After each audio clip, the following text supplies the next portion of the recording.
Alright, just give me a countdown, yes. Alright, 3, 2, 1, go. Alright, good luck. Thanks.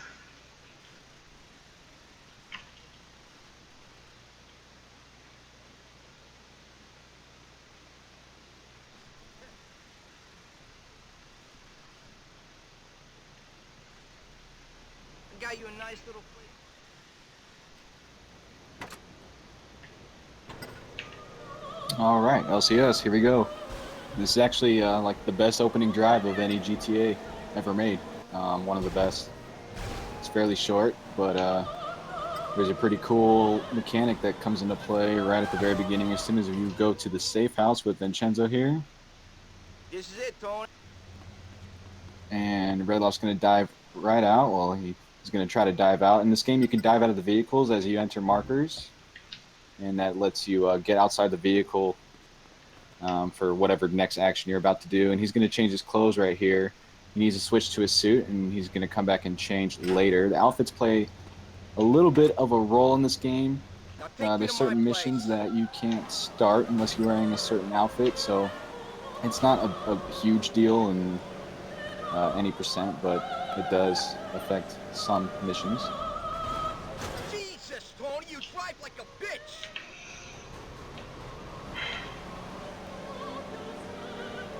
And my stream's actually lagging pretty bad, so I'm going to try to keep up. Like driving over to Vincenzo's spot, you want to just try to get lucky, really, and like sticking to the sidewalk and on the side of the road, since there's no real good way to despawn traffic. Just staying clear out of the road is probably your best option.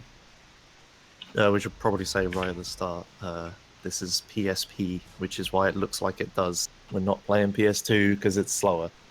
And yeah, and this is legit PSP, no emote here. Yeah. And with that, the limit of my knowledge is run out, so I'm going to leave commentary. Good luck.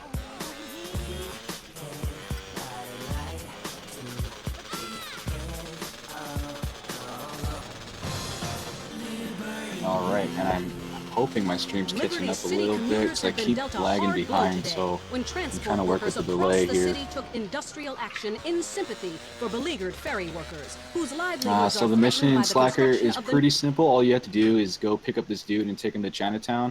And Redlof's going to go ahead and change his clothes here into the casual clothes because in order to start JD's missions later on, you can't be in suit. So that's why he went ahead and did that. And have been dealt a hard blow today. Yeah, there's that. There actually is like a safe way to do to like grab some armor, but it's not really worth it. And then also he's gonna grab the Molotov cocktail off the hobo because that's gonna get used a little bit later in Portland. Oh man, I don't feel too good. I think I might have a fever or something.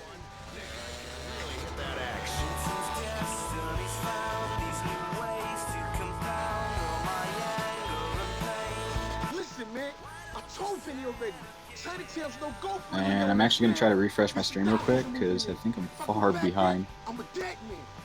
Sure. I'm telling you, man, this doc was a dealing.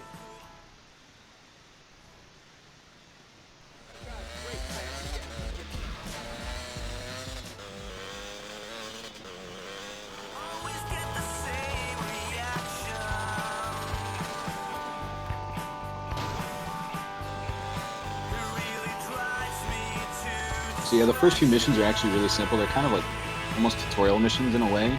And the really good thing about these opening missions is that there's a Sanchez that's located right next to Vincenzo's.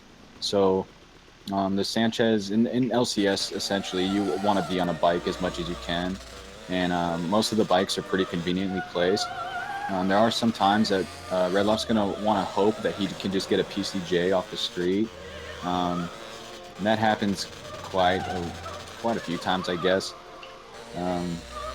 It seems like that's where most of your time loss is going to come from in a typical run, is just going from one mission to another, because sometimes you're at the mercy of the vehicles that are on the road. And in this mission here, you're just going to go back into the alley, and he's just gonna run over the Sindako guys. There's no reason to fight. This whole mission's supposed to be a tutorial on how to fist fight and brawl, but you don't need to do any of that. You could just running them over is way quicker, and then after that you just head back to Vincenzo's to do the next mission. This game actually has quite a few missions, but they're relatively simple and short.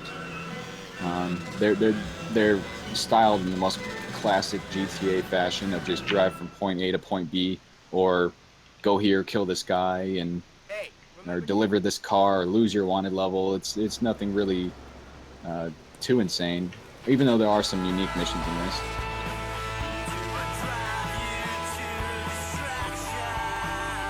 And this mission stuff, it actually forces you to go to ammunition. You can't like progress the mission without going to ammunition, so you grab a pistol here even though you don't use it. You don't really need it at all, but you do need to grab it.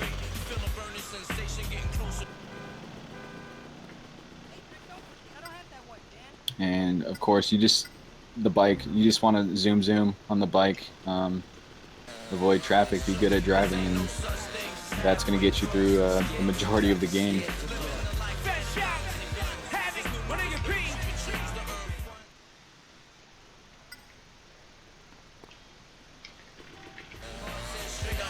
And these guys in the construction yard, you can just, again, you could just skate right by them and kill the final guy with the bike.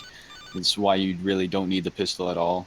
Running over people is typically always the fastest way to kill somebody, because normal pedestrians, they don't really do well against getting run over in this game. It's actually really easy to kill people running them over.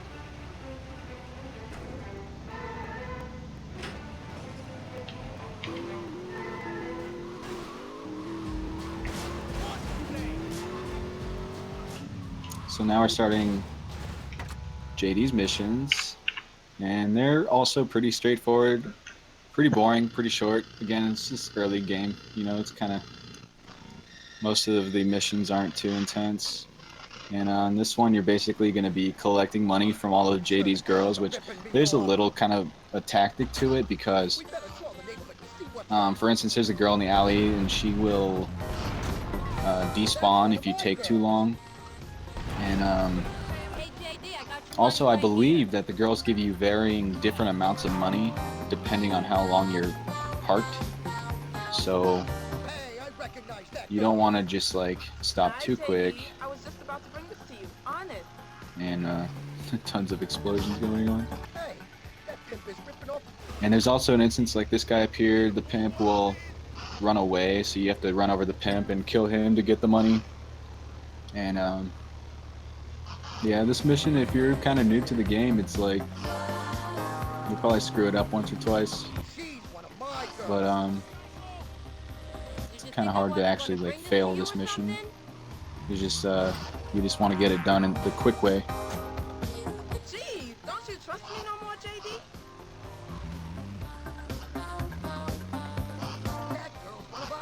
And I don't think Redlof's going to be doing Hey, JD. any duping. I'm not entirely sure if he plans on doing duping or not, so that is yet to be seen.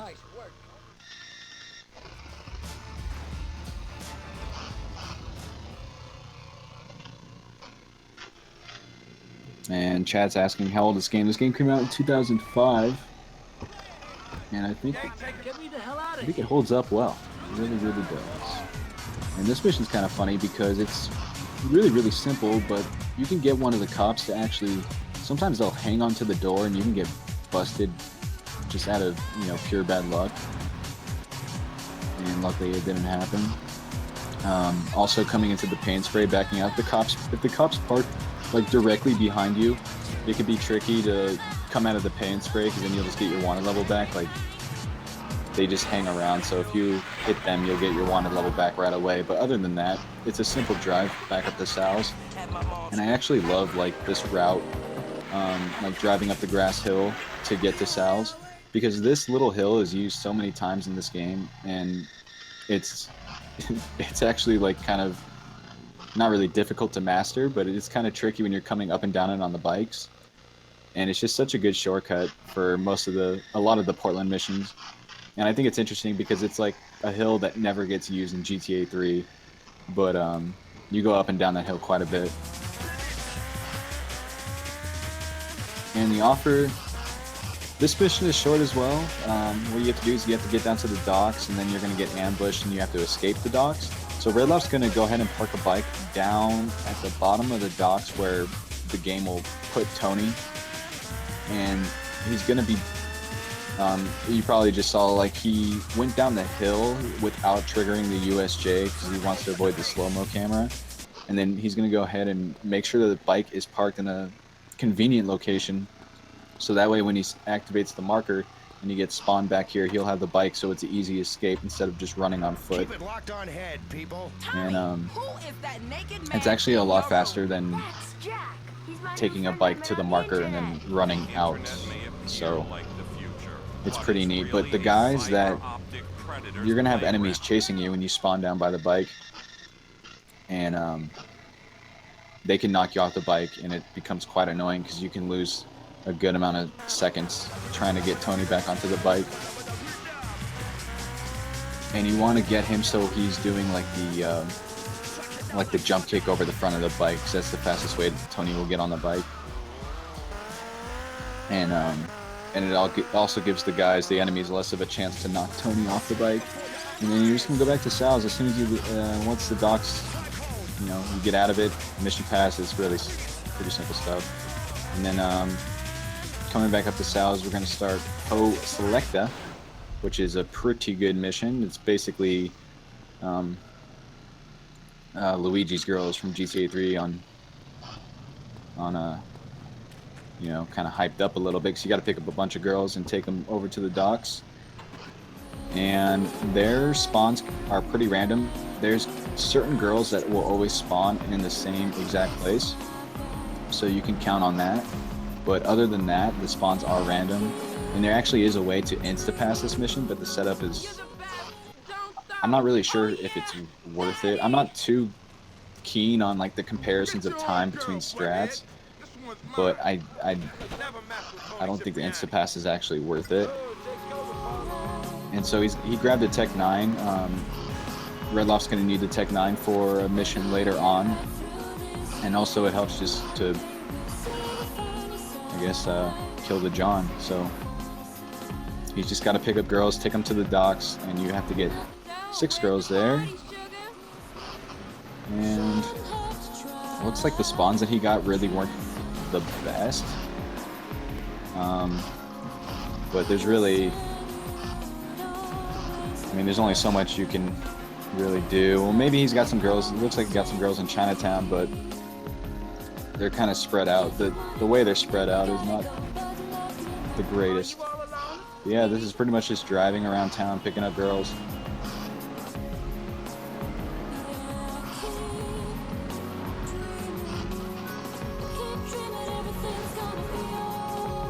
And if anyone in chat wants to know the story to this game, I honestly can't really recall that much, other than Salvatore takes everything over, and Donald Love eats people. I don't really know that much of the story.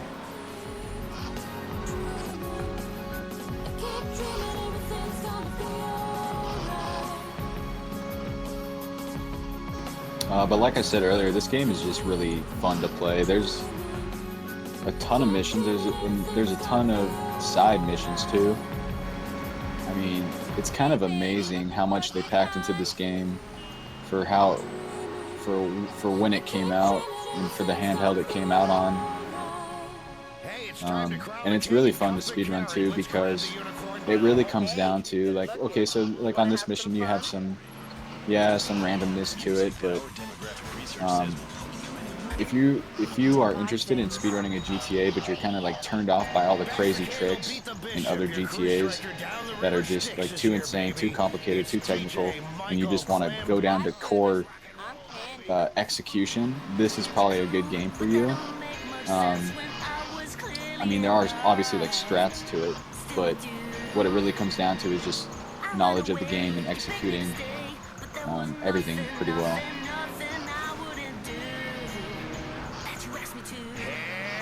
And sadly, this game gets slept on by so many people. I think it's a joke. It's not a joke. This game is legendary, alright? And also, like, the soundtrack is the best. One of the best. And no one wants to realize that, but whatever, let's just keep playing. Alright, so we're gonna head over to, or I should say, Redlof's gonna head over to Vincenzo's to continue that strand of missions there. And what's kind of crazy about this game is there's a lot of different mission strands that you have to complete all of them in order to like get to Stanton. You have to complete all these Portland mission strands with the exception of Maria's. And what the route comes down to is the travel time from where you end a mission to where you start the next mission. That's really how this game is routed. It really has nothing to do with anything else, essentially. Maybe some like weapons, you know, you can only have at certain times and you're going to do a certain mission, but for the most part it's, hey, I just finished this mission and this is the next closest one, so let's go ahead and do it. This mission, he says that you need a 4-seater car to go pick up the Mafia guys, but you don't really have to worry about it too much because there's a police car, so you can just take a bike all the way there. PCJ is going to be extremely fast, and it's always nerve-wracking when you're going through St. Mark's because you could just get completely unfortunate with traffic turning directly in front of you. So it's always a risk, and it's annoying when it happens in a run to fall off a bike there.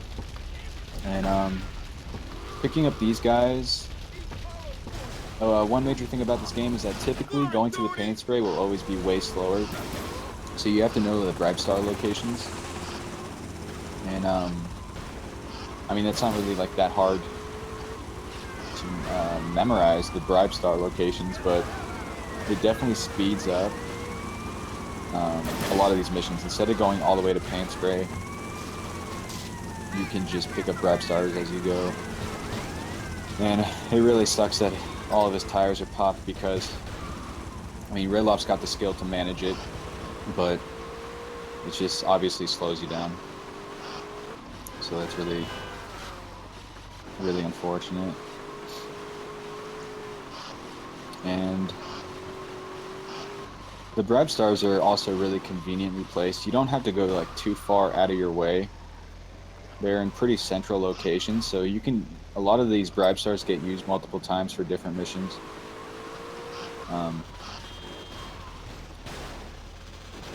So, and there's a ton of them too, all over this game. I don't know in comparison to other games how many pickups there are in this game, but it seems like a lot more.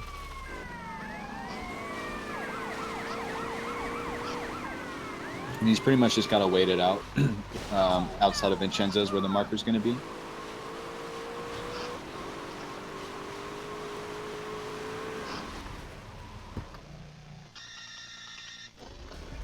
But, yeah, he had to move a little bit because there was a cop that came up on him. So, you typically would have just parked in the ending marker and waited for the wanted level to disappear. Man, last night I was at a backstage park. And this mission's, it's a lot like the last mission. You pretty much get a wanted level and then you have to lose the wanted level. That's about it. That's all there is to it, except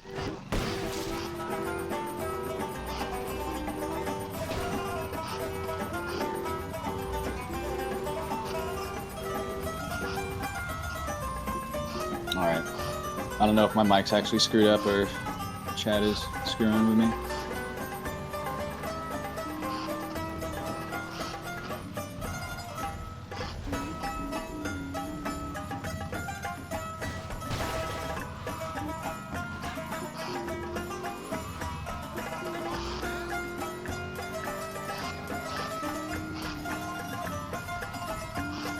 I don't know if that's better.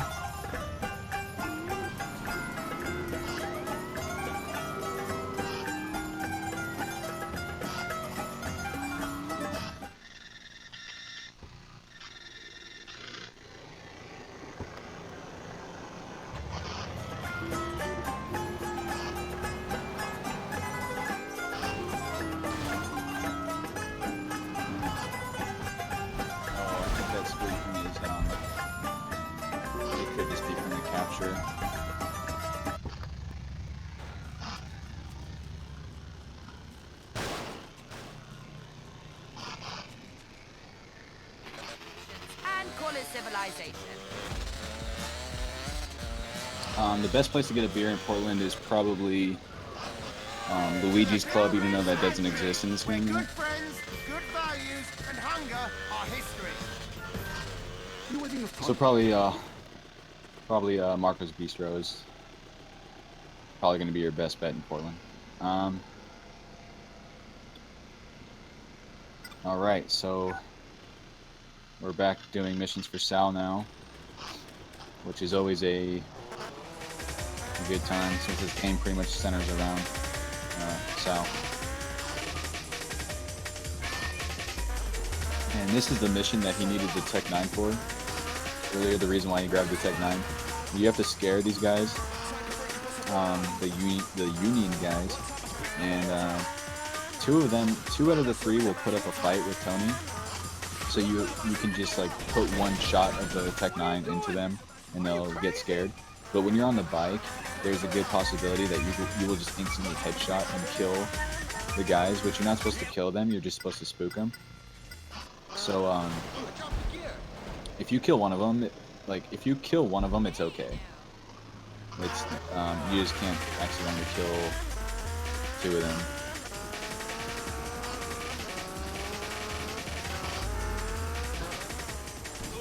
But since Redlof didn't kill the first guy, then it doesn't even matter if he kills the second guy. He can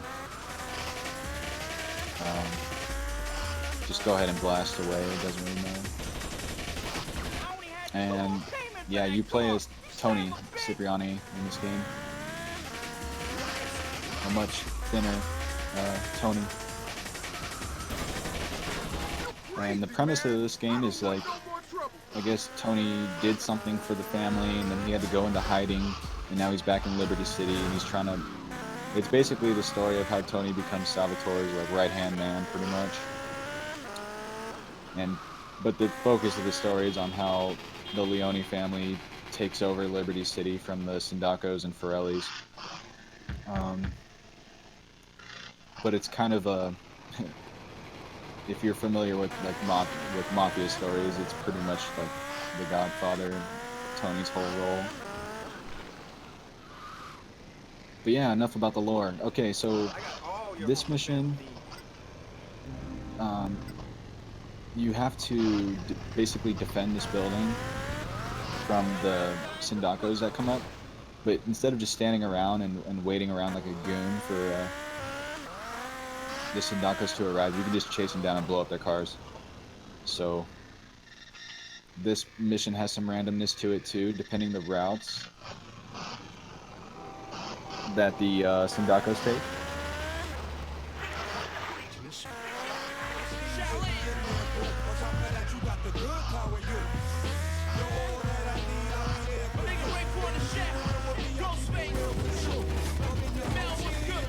So let's see how lucky Redlof gets here.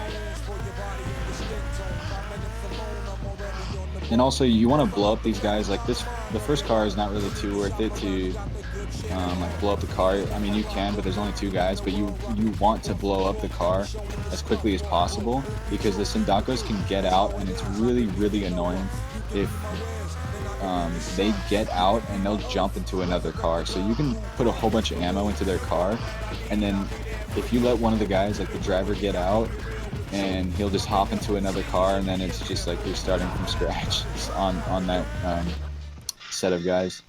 It's a really good spawn on the Patriot. Nice and close, not having to move too far. And then we're going to see after this was when the big truck is.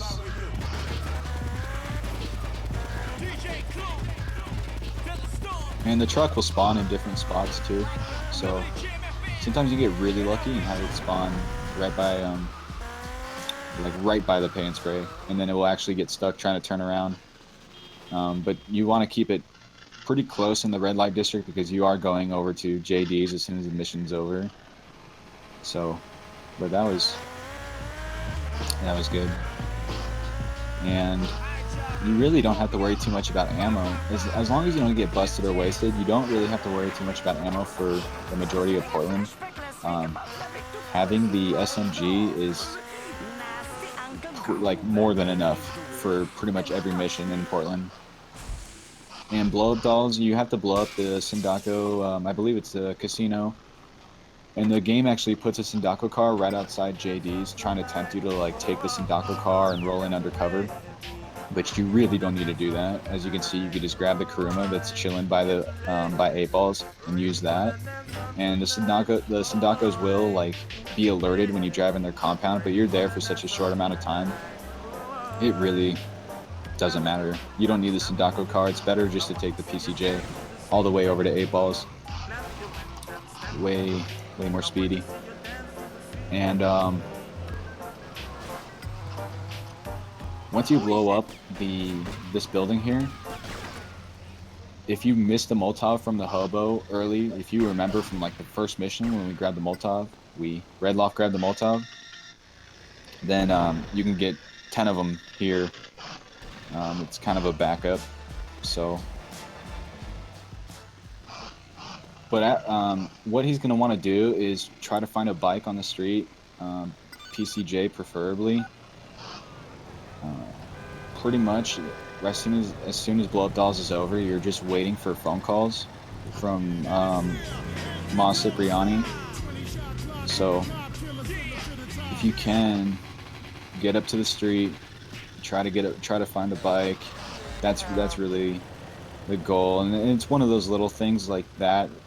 It's really annoying to lose time because you just can't find a good vehicle. It really sucks. But luckily, Ma's first mission is kind of an auto-scroller, a little bit. You pretty much just have to follow... I forget the dude's name.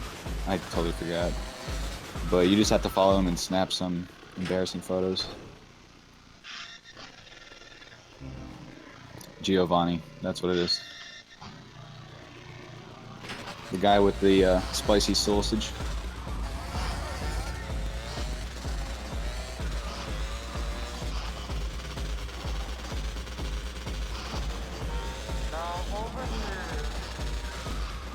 So yeah, this mission you just have to follow him in the van, and it's kind of boring, but it's a good thing that Redlof has a bike because there is a pretty far drive when the mission's over from you have to go all the way back to Maz, so having a Sanchez is good. PCJ would be better, but it's Sanchez is better. I mean, it could always be worse, right? So. More on LCN later. And a really annoying thing too is that when you start following him, there's also Sindacos on the street. That Sindacos don't like you at this point in the game, so they will shoot at you if you're just idle too long.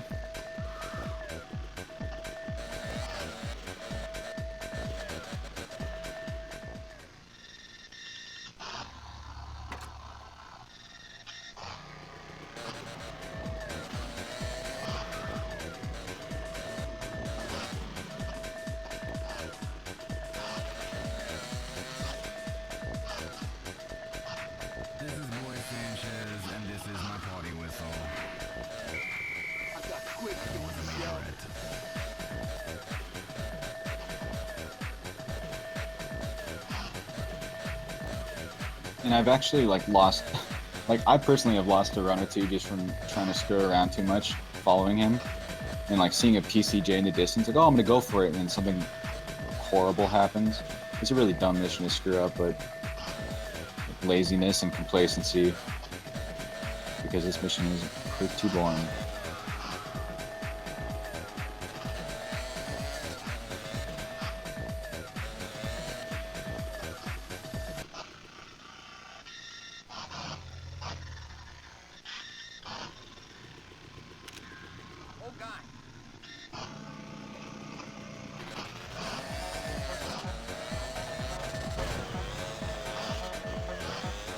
So yeah, once you snap the photos, you just have to go back to Ma's place. It's a pretty lengthy drive. So, like I said earlier, the bike is good to have. And also, bikes are nice because you can cut through, you can weave through everything and make it look all nice.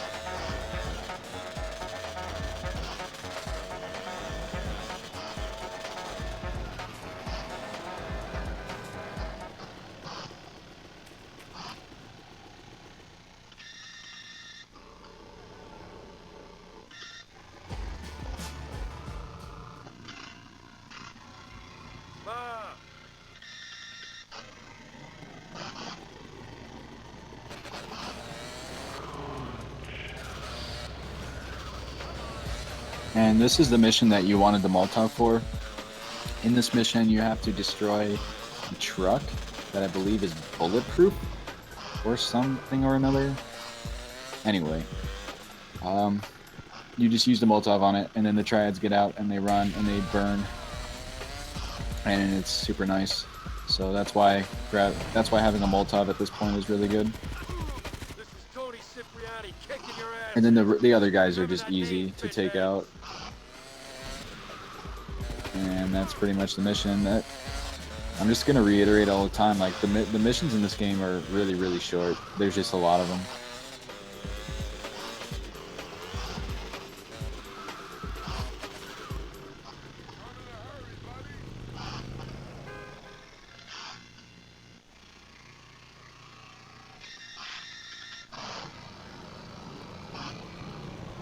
And who doesn't like Maria? I guess like Maria is pretty okay. I'm just kidding, she's really annoying in this game and every other game that she's in, but you basically just have to drive Maria around and lose your wanted level. Well, you only get 1 star, so it's not like it's really tough to do. But you can get to the next shop before you lose your wanted level and then be prepared. And then the shopkeeper is going to come out of the second shop. If you're off the bike, then the shopkeeper will only have a pistol. If you're on the bike, I believe the shopkeeper has a shotgun. So being off the bike is good, because if you're on the bike and just try to make a quick getaway, you're most likely going to get your tire blown out. But being ready off the bike, you could just take that person out, and then just a simple drive back to the apartment. So all in all, pretty easy mission.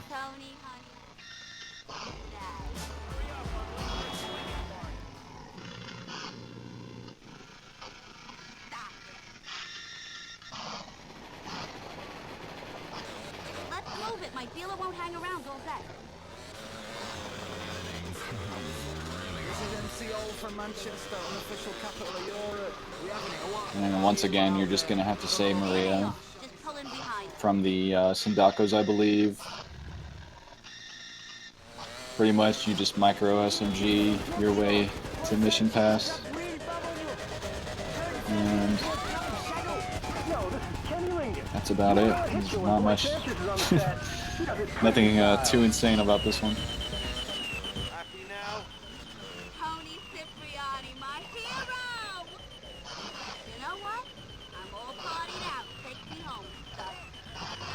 And probably the most chaotic thing that can happen there is if you're taking too long and you somehow just get busted, like a cop's on the street and just bust you.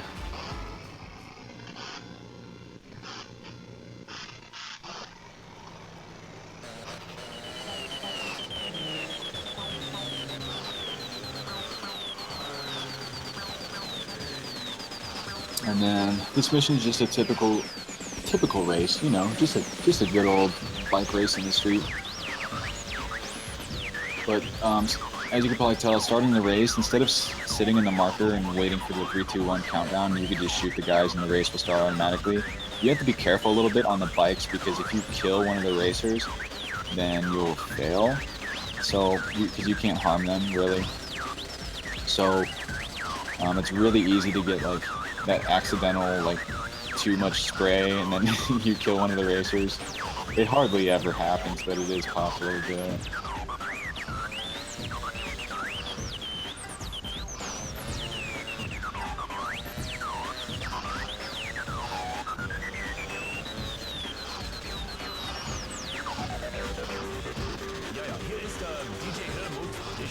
And so there's 2 laps to this race, and it's pretty lenient. Like, if you were to fall off your bike or something, it's not like the other guys racing are super good, but of course it is a speed run, so you just want to finish. It doesn't even matter about, like, oh, am I going to lose? Losing's not an option. You just want to go fast. Hi, I'm Oscar Redondo.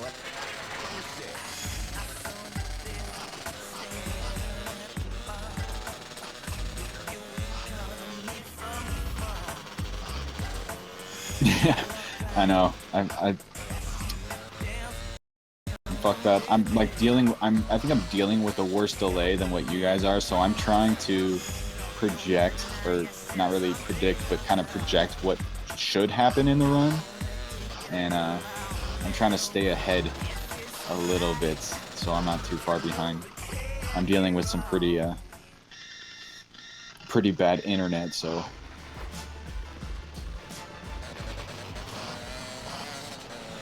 there actually is one race in this game. It's not necessary for any percent, but the red light, I think it's just called red light racing. I don't know. It's the bike race you do in Portland. For some reason, that race is just really hard for me. I don't know what it is, but the laps are really short, and it seems like traffic always screws you over.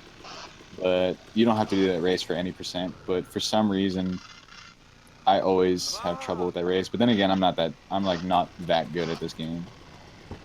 And I haven't really like practiced. So this mission is just another race. That's why it's a pretty fun little section of the run, because you just do 2 races back to back. Except this time you need the car, so you ditch your bike. And same rules apply. You just can drive-by shoot the cars, or you shoot the cars to start the race automatically. This race is even easier than the last one. There's only 1 lap, and I mean it is pretty lengthy. You go a good ways around Portland, but it's nothing too tricky. I mean, the route is pretty straightforward. And there's some little cuts you can do here and there. And I'm not sure if it is like just how this mission is, but it seems like traffic is always really, really light on this mission. So I don't know if it's intended to be that way. I haven't played this game enough to know, to be honest. Thursday nights on Weasel. Here's another one. Going out to all you Vinewood rappers. Working on your resume to get a sitcom instead of working on your rhymes. Yeah, new big pun. Fetch out the terror squad. Reach out the Fat Joe. Yeah, and I was really lucky that he was able to salvage that flip. But the thing is the main concern is I don't like if he would have flipped the car, I don't think he would have lost the race. But it's just you want the bike at Maz to not despawn. I don't know if getting in and out of vehicles really affects that too much. But keeping the Mafia cars seems crucial enough. So you just drive by this dude, and he goes down. He really goes down without a fight. It's not even a big thing. And even though his car was like pretty fast, it's not worth it. You don't need it. So you just want the bike back.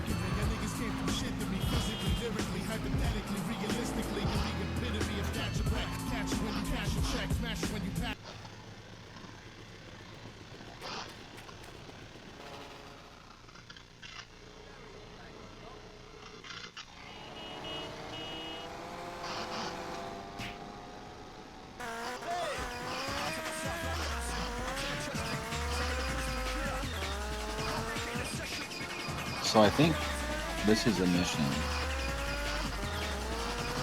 This mission is very straightforward. It's pretty much just driving, but you can, like, cops can screw you over and you can get busted in pretty dumb ways depending on how it is. But yeah. This is where the lore reveals that Tony's mom likes the spicy sausage. So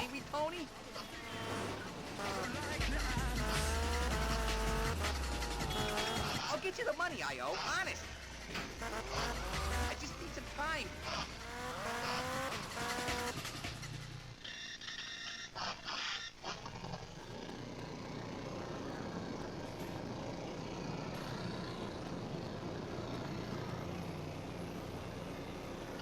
Can't we be civilized about this?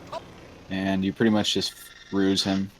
You just ruse him to his death, and beat him. You can't use a weapon in this section of the game. Like the game makes you use the hatchet there. So, and then right here, getting in the van, like, well, coming out of the compound, really, when you leave the compound is when it's really it's not risky or anything. It's just, it's possible that the cops will just latch onto the door and just bust you, and it kind of sucks. But you could just try to run them over or something, and then you're pretty much just waiting for your wanted level to go away, and you just have to go back to the deli and you're good.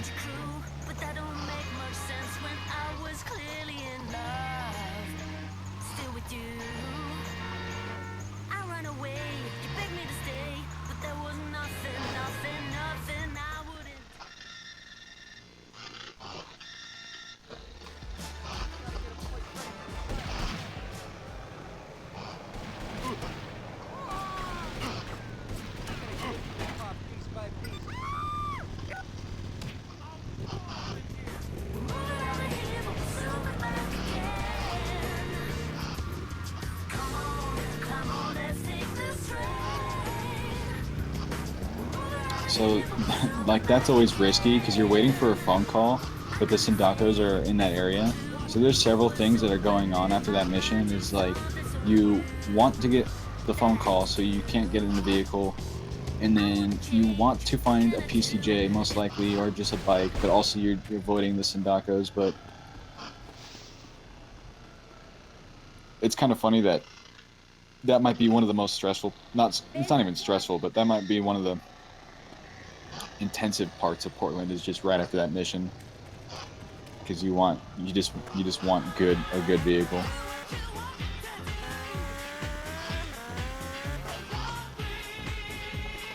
And I just love the shortcut. I just love the shortcut of going down the hill. This driving route, I actually practiced, like, I just practiced this driving route for fun when I was trying to learn how to get down the hill with the PCJ without falling all over myself.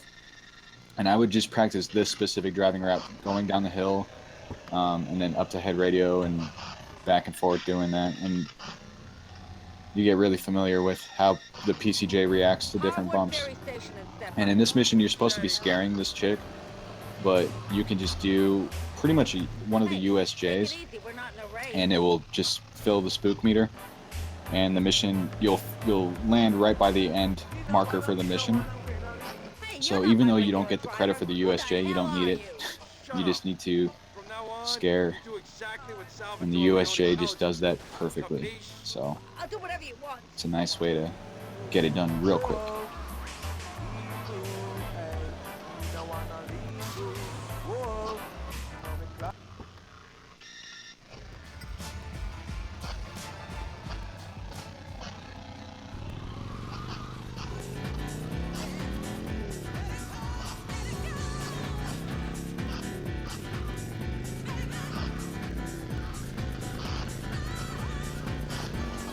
Also, this drive too is really kind of fun to do on the Angel.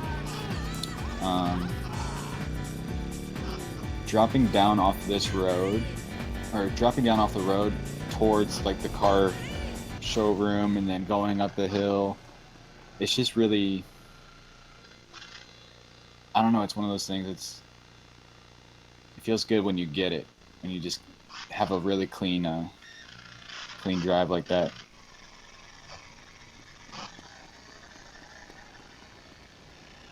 So in Contraband, you need to pick up some Mafia guys and go down to the docks and secure a Patriot.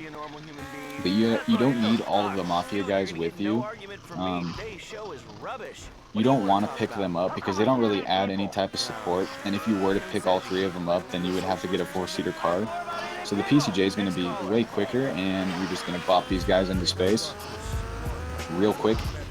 You're going to kill 2 of them, and then you're going to pick up the last guy, and then just head down to the docks and grab the vehicle from there.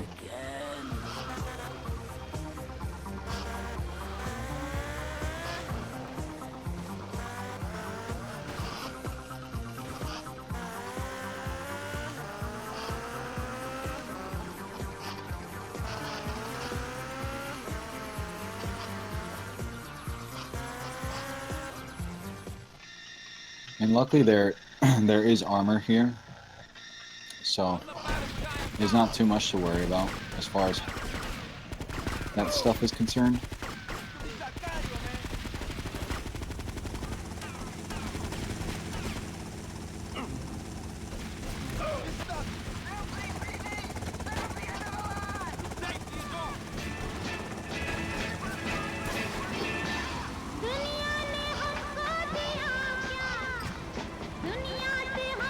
So, to finish this mission, you have to get the Patriot, and you have to go park it in a certain garage. The game tells you that you have to lose the cops, but you really don't. The marker for the garage that you have to go take the Patriot to is kind of always active during, like, when you're in the Patriot. So you can just pull up to the garage and drive in, and it will finish the mission, so you don't even have to lose your wanted level.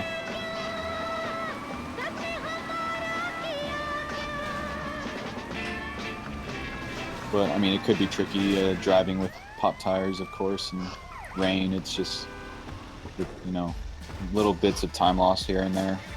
But overall, you know, as long as you don't, like Redlof, I mean, he hasn't failed really anything, so it's good. It's actually really good.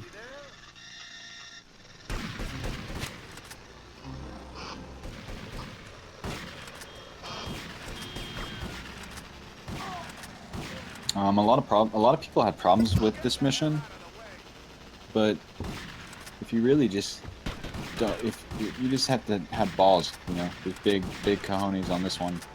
Just go ahead and take those dudes out. Don't try to hide and, oh, I'm so scared, they're gonna shoot me. You just blow up their cars with a shotgun, dude. Like, just man up a little bit and you'll be all right.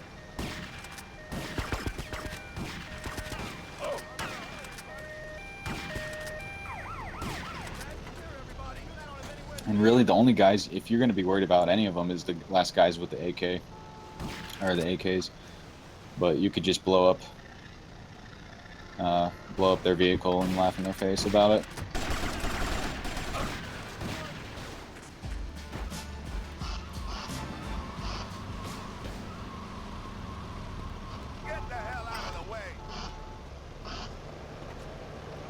Then again, you want to be a little bit careful about blowing up their cars, because if you start a huge chain reaction of cars blowing up, like, the mission will pass, but if cars are still blowing up afterwards, you could get a wanted level, and then if you have a wanted level, you won't be able to get a phone call that you need to get to go to JD's. So that's, I mean, Redlof's enough of a pro. I'm guessing that's why he was pretty sparingly not blowing up vehicles. Because getting stuck with a wanted level after that mission is just kind of dumb. It's just a waste of time, really.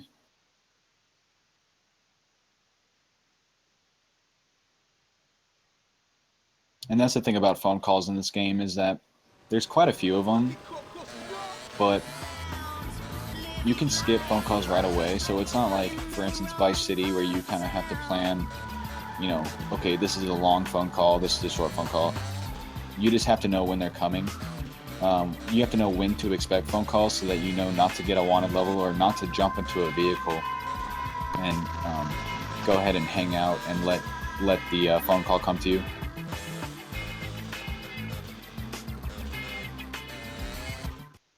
And in this mission, you pretty much just you shoot the guys from a distance and go ahead and take the car from them.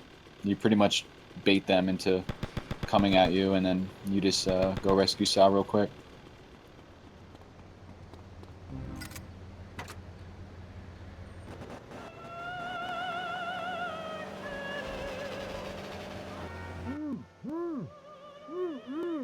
Is that you, Mr. Leone?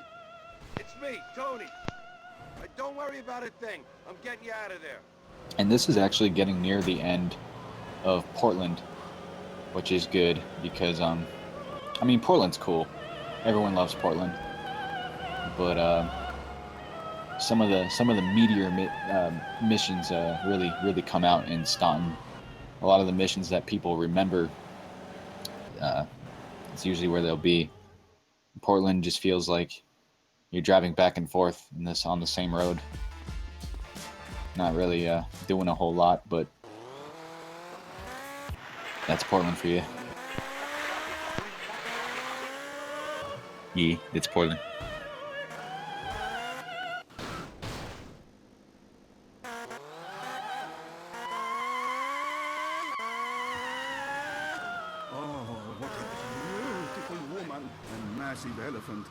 And unfortunately, there's no missions for Sal you can do after dropping him off at his house, so you have to go back to JD's club there. Maria's marker, by the way, is going to be on the map for the rest of the game. There's 2 missions that you do for her, or the last 2 missions in her strand. You actually don't need to complete them to finish the game. So, like, any percent basically is all missions without those 2 Maria missions. So those are the only 2 missions in the game you don't have to do.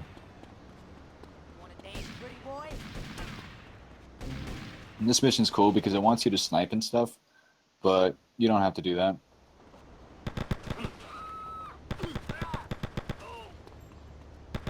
You pretty much you get to say screw sniping and do it the way, way, way faster way.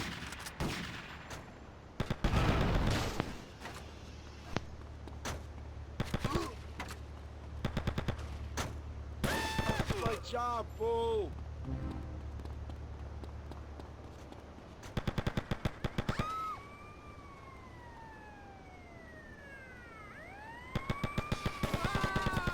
And as you can see, just Redlof's knowledge of the spawns, they're just it really gives him the jump to where the Sindacos they never stood a chance. They really didn't, because he could just anticipate all of it. So, Salvatore. And Sal gets the clean bill of health there. So good job protecting Sal.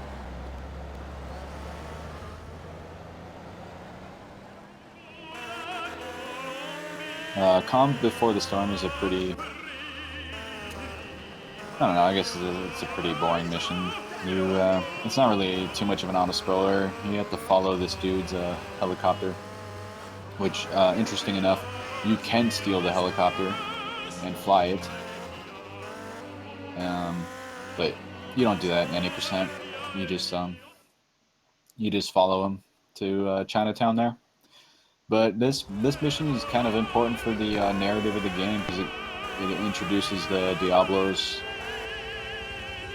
and it kind of progresses the story. This is kind of the mission that really leads you into, okay, Portland is wrapping up. It's getting there. We're about to be Stanton kids. But yeah, you just follow this dude's helicopter. It's pretty boring. It's really hard to lose him or something. So you kind of have some time to do whatever you want. But you can beat him to the construction yard there and get that cutscene a little bit early with the Diablos.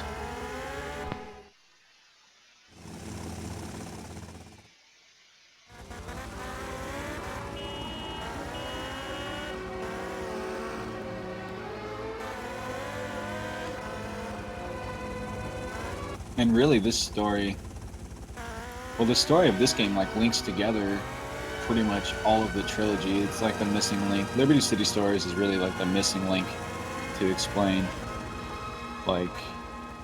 how the Mafia families kind of transition power between one another, I guess. Whatever, dude. So the strat here is he's gonna beat the helicopter up to the roof of Chinatown, and by being in the marker before the marker appears and skipping the cutscene real quick, you could just stall the helicopter. It's kind of neat. I mean, you don't have to stall the helicopter, but just being in the marker before it arrives is good enough. That's quick.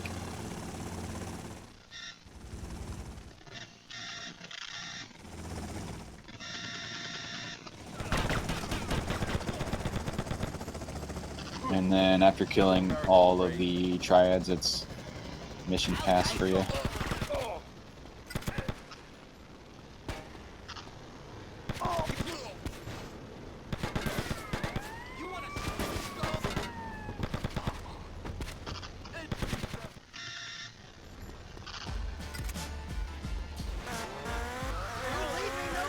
And then it's time for like one of my favorite missions after this.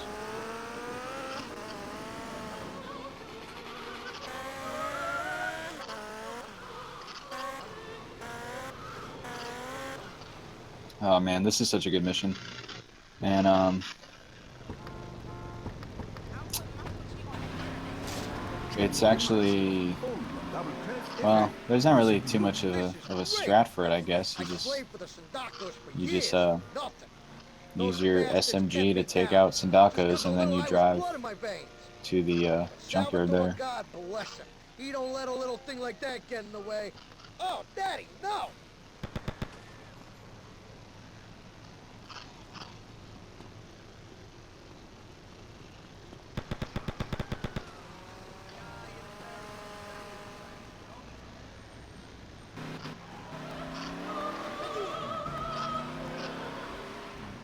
Finally, Tony, to be a made man. If the cops see the car like this, they'll pull us over for sure. I always, you know what? I always loved that too. Like, oh, don't let the Sindacos whack JD, and then you just kill JD anyway. Whatever. So it's pretty rare to get Mickey back to his apartment without running into the cops and getting a wanted level. I mean, you could. It's happened to me a few times, but for the most part, you're gonna get a wanted level. So, as I stated in the beginning of the run, a really good way to drive is to just get up on them sidewalks a little bit and just stay out of the road. Cops don't really respond too quickly. And Redlof's gonna dump the car near Vincenzo's because the next mission that he's gonna be doing is going to be Vincenzo's final mission. So yeah, pretty much waiting for Vincenzo to call to just get that mission, and then probably the most memorable mission from LCS from people that played it casually.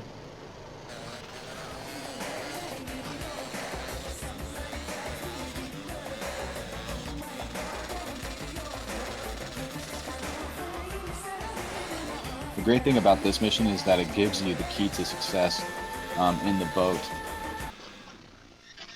by giving you a revolver. The revolver is super good for this mission.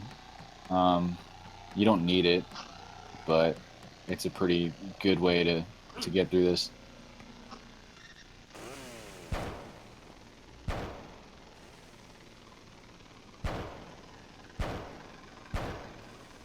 And now we're just going to watch Redlof make pretty light work of this and take out Vincenzo as well.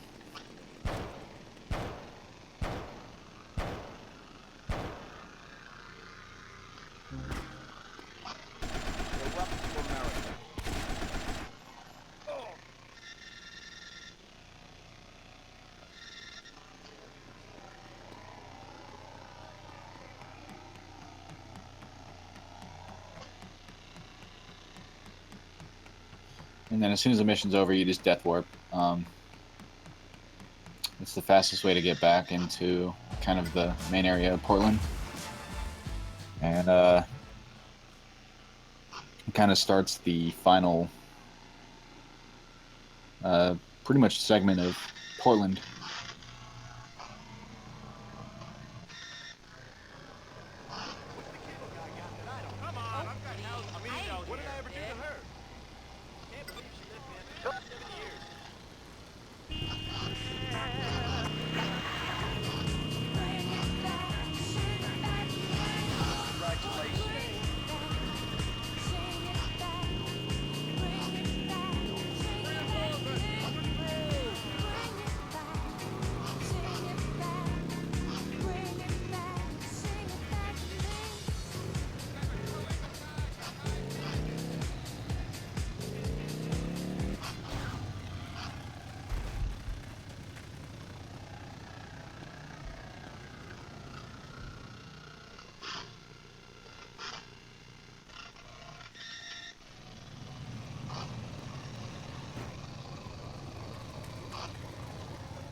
A lot of people remember this mission too. It's kind of annoying in a speedrun because you want to do it quick, but there's a lot of Diablos to kill, and you kind of just have to. Excuse me, I wasn't thinking. Forgot the armor and gun. Oh snap! I didn't even notice that. Yeah, I probably have to kill myself now. Well, you should have enough time, I think. Nah, getting garage closed. Oh yeah. Apparently. And it's the first time I ever forgot about that thing, so I didn't even know it was closed. Oops. Yeah. So what happened there was because he did a death warp, he didn't have any weapons or anything. This mission actually provides you with armor and Uzi in Salvatore's garage, but he just forgot to grab it. So unfortunately, he's just gonna have to pretty much do it over again.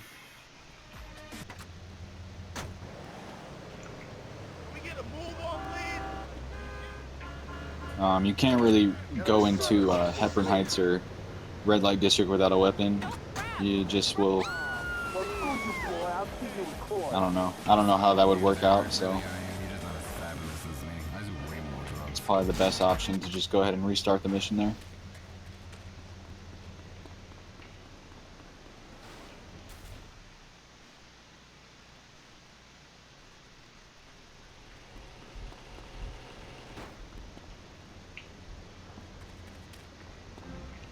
Okay, now this is the way it was supposed to go.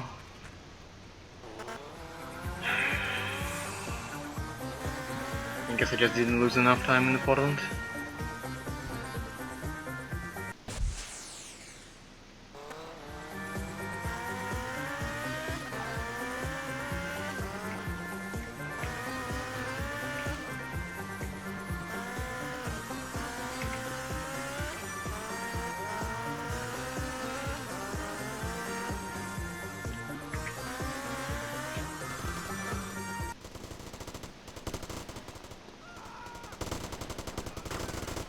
So while he's doing this mission, I'm just gonna grab another drink because, yeah, you just gotta kill Diablos. That's pretty much it. And they just keep spawning.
So this is getting to be the really nitty-gritty end of Portland. I hope you guys are excited, because the best is yet to come.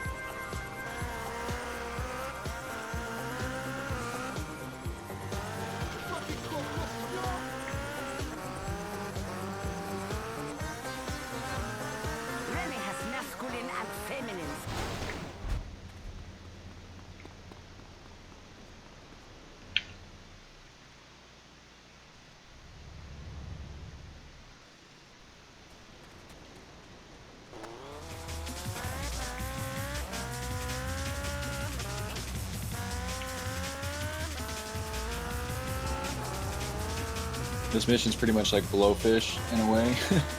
You just go blow up the triads stuff, and then you gotta grab the cash. The biggest obstacle here is not lighting yourself on fire, but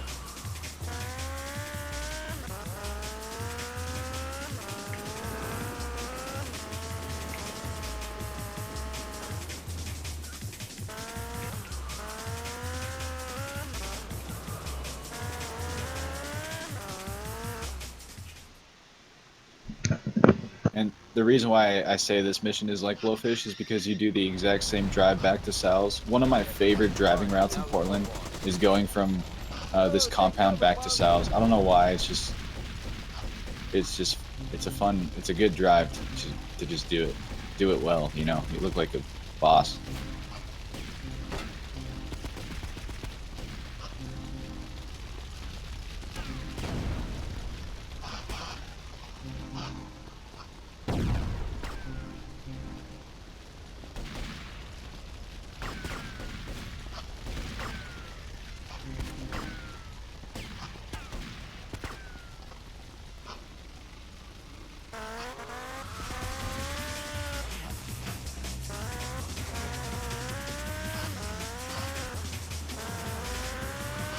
So with all the cash, Redlof just can go ahead and go back to Sal's, and the next mission will be the final mission in Portland, which is kind of funny because for myself personally, it's the mission I've probably lost the most runs on, and the fact that it's the final Portland mission is just hilarious.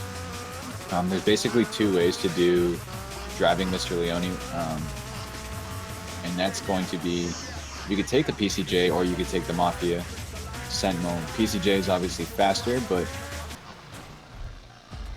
well, you have to avoid cops. That's pretty much all I gotta say about it.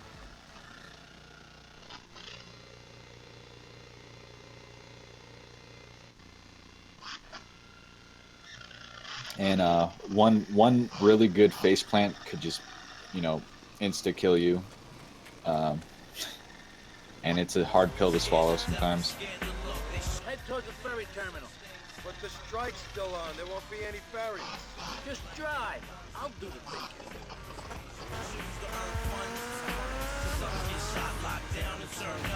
Tony, we're gonna need a So we are going full PCJ. And let's just see.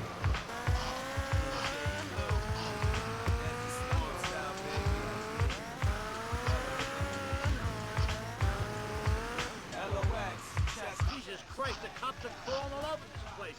Get us the fuck out of here. Where are we going? Callahan Bridge. Callahan Bridge ain't finished yet. We're both gonna be finished if you don't drive. Now move it.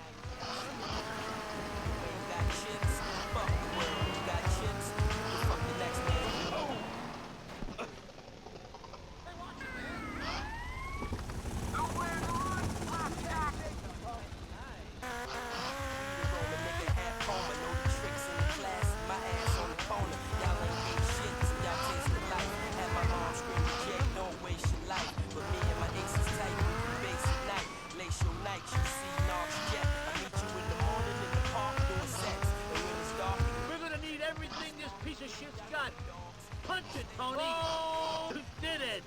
I knew I could I could kiss you if you shaved.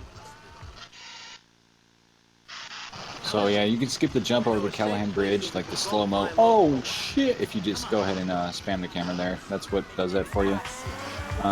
Coming in, like leaving Portland, actually, there was the one faceplant against the Bobcat, but Redlof didn't really lose too much health, and Sal is actually really resilient. Like his old ass can get smashed by a cop car and he'll get up and get back on the bike. So it's not so much about protecting Sal, it's about making sure you don't take too much damage from any type of faceplant.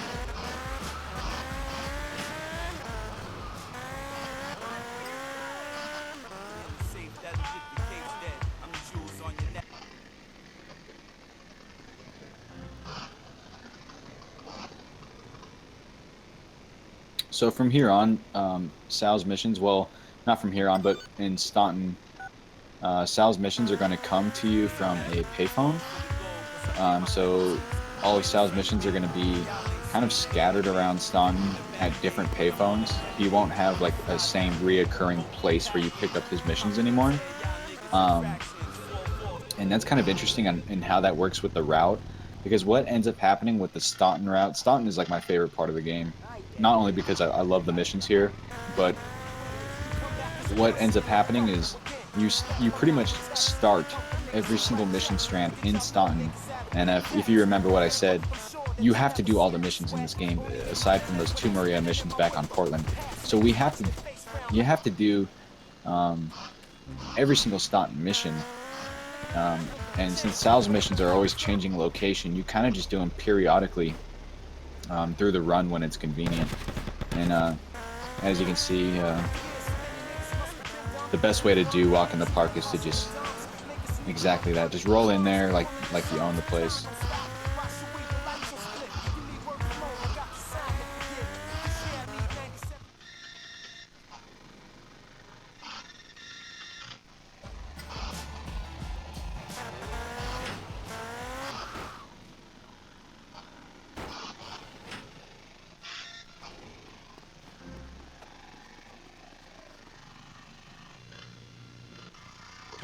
So the next mission, Making Tony, is debatably the easiest mission. All you have to do is drive to a little spot up in Bedford Point, and the mission's over. I've heard stories, or I should say rumors, of certain people failing this mission. Liberty I City don't mourns the know passing of its premier son, Mayor R.C. Holt, how assassinated true, while jogging in Belleville Park. but this mission is really straightforward. You just gotta drive there. To extend its most humble and I did fail this mission a couple of times. Like once I flipped right at the end when I was making the final turn to the marker, and once I got busted. Right at the end too. Okay, I could see getting busted. So is the car? Is it a mission vehicle? Like you can't roll it? Well, you can flip it easily.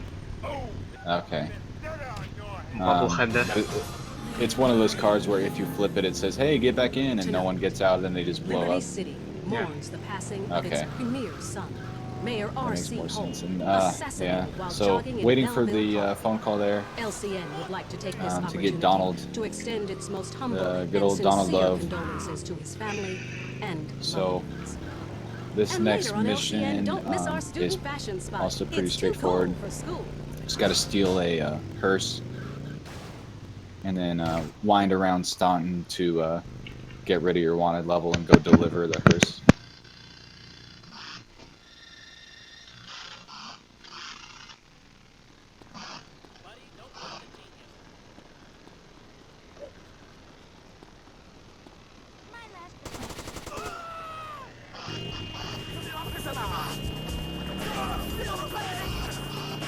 So if you're super quick, you can actually get to the hearse at a pretty good intersection. I don't really know how to describe which intersection I'm talking about, but if you're like a little too late, he'll actually start driving the opposite way of where you want to go, which is towards one of the bribe stars, so you want to be a little bit speedy to get to him.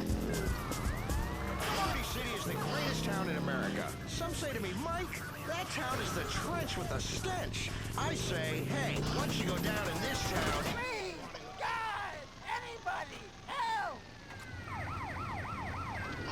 Ceases to delight. Without Horsey, alcohol is a solution in more ways than one. You can not only take the pain away of daily life, but also put it to all kinds of other soluble uses. Cleaning cuts, removing paint, Molotov cocktails, bleaching hair, removing sight, cleaning the toilet, or use it as a fun addition to breakfast, lunch, or dinner. And your superb vintage is a handy substitute for petrol in your car. And with the world about to collapse with Y2K, you can really never be too self-sufficient. Old Horsey, a genuine replica, authentic, working Prohibition-era domestic music bathtub gin still. Visit bathtubginstill.com for more. Liberty City Free Radio. It's radio where anyone can have a show. And they do. Welcome back to Heartland Values with Nurse Bob. Okay, we're back. Let's talk to the Heartland. Thanks for having me on the show, Nurse Bob. I love your show. It's fucking great. It's my son Jeremy. He loves to draw and do sculpture. I think he wants So to go pretty to much, art school. on the last star, you're just waiting for the wanted level to go away naturally, and it typically does. You know, by the time you get up to the garage, you need to deliver the hearse.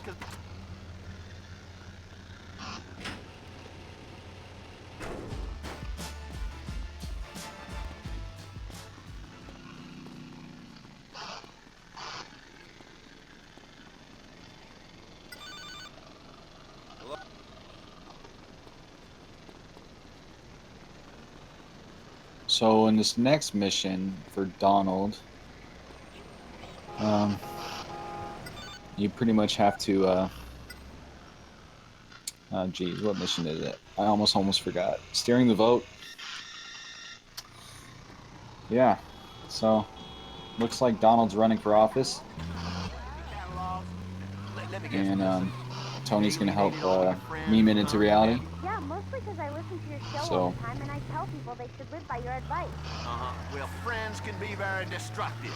You know, there are only two things that matter to you. That's me and the executive producer of this world. And when it comes to drinking, now, Melissa, I'll tell you who else likes drinking. The devil. The devil drinks every day. Pretty much the point of this mission is that you have to get 5. The blips on the radar are areas that you have to go campaign for Donald, and you have to get 5 of them. Once you collect, I believe, 2 or 3, I don't honestly remember, you other vans start taking back territories that you've already gotten. So what Redlof's going to do is he's going to grab certain territories first, and then that way he can capture his 5 territories as quickly as he can, and without having to worry about the rival vans taking territories that he's already gotten. And then there was the quick stop at ammunition. I'm sure you saw. It's just it's pretty standard there. Okay. Timeout's really effective. This ain't a damn football game. It's a little pastime called life, dummy. We'll only call a timeout when the quarterback is bleeding. Donovan believes in compulsory buggery. And then once you capture 5 voting areas, then you just have to destroy the vans. What's kind of insane about these vans, you can almost already tell, like, it's almost like they're made out of paper. Those vans just pretty much blow up out of they're like the weakest vehicles in the game. Is insane. So if you're not expecting that and you're doing like a drive-by way too close, you could potentially blow up your own van. So you just have to be pretty cognizant that the vans that you have to take out are actually really weak. Do you have any advice? Well, what have we got here? Moses up a gum tree without a ladder.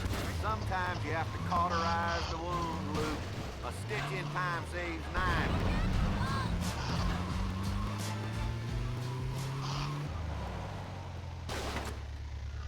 And this is actually a great place. That was a great place to end the mission because already coming right up here into LC Confidential, we're super close, and that's really what you want to do in LCS entirely, is just end a mission as close as you can to where the next one starts. That's how most of the time save really happens when you get down to it. Stealing the FBI car in this mission is not too difficult, but you could lose potentially a good amount of time if you just if the cops aren't being too nice to you. So this mission's pretty straightforward. You just get the FBI car, go meet with the I don't know, it's like an informant or something, I'm not entirely sure, and then you just deliver the everything back to the Liberty Tree there.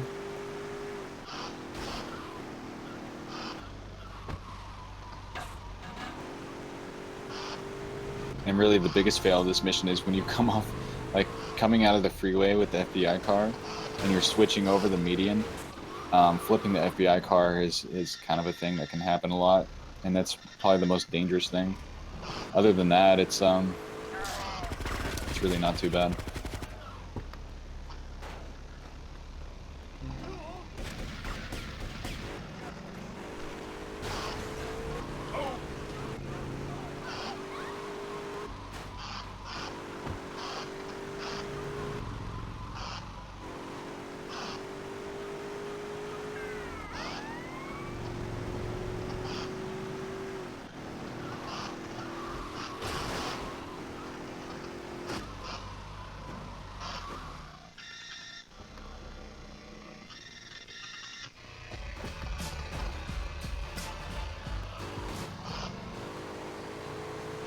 And then it's back to work for the Donald here.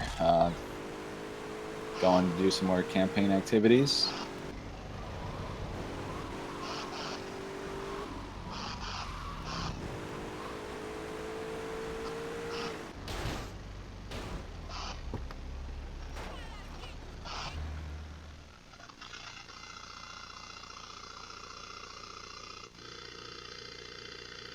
AKA killing people. There's going to be specific groups of people that you just have to go target and kill. This mission's pretty straightforward.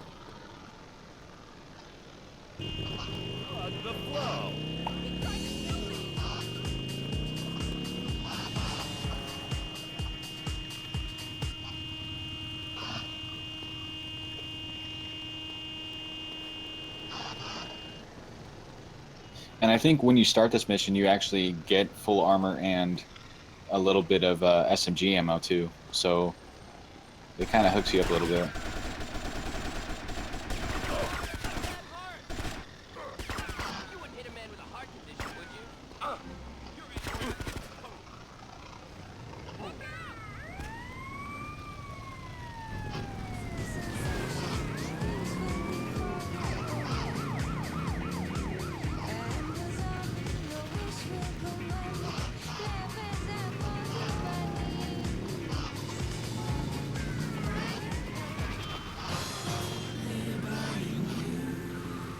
Earlier today, an authoritative report was leaked to us disclosing a drug scandal amongst some of the nation's leading athletes. The president has confirmed heads will roll.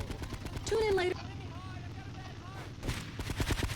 You wouldn't hit a man with a heart, would you? And you're going to see exactly why Redlof Earlier today, bought some an grenades authoritative at report was leaked to us disclosing ammunition. a drug scandal amongst some of the nation's leading athletes. The president has confirmed heads will roll.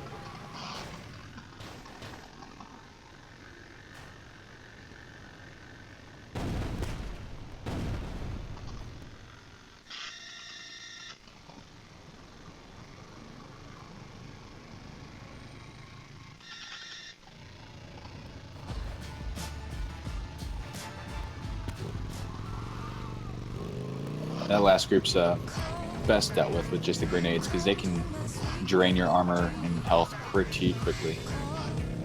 So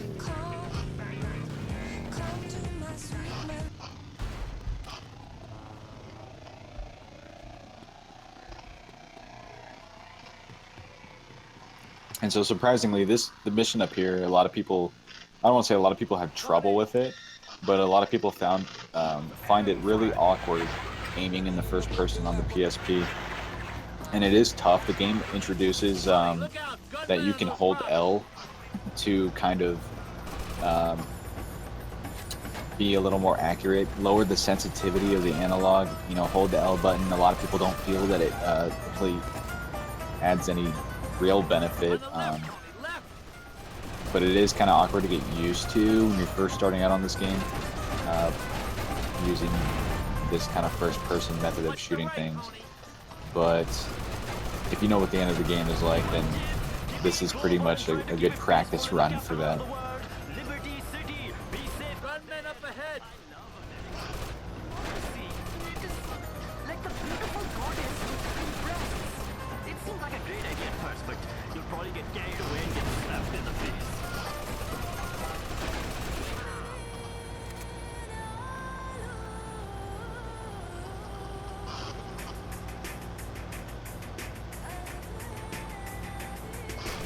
Again, I wish I knew more. Like, I should do a playthrough of this game where I watch cutscenes, because I just want to know, like, why is Sal driving a boat? He's like the Don of a major crime family in Liberty City, and he's just driving a boat. I don't know. It doesn't really add up to me. Holy shit, Secret Service coming in by helicopter.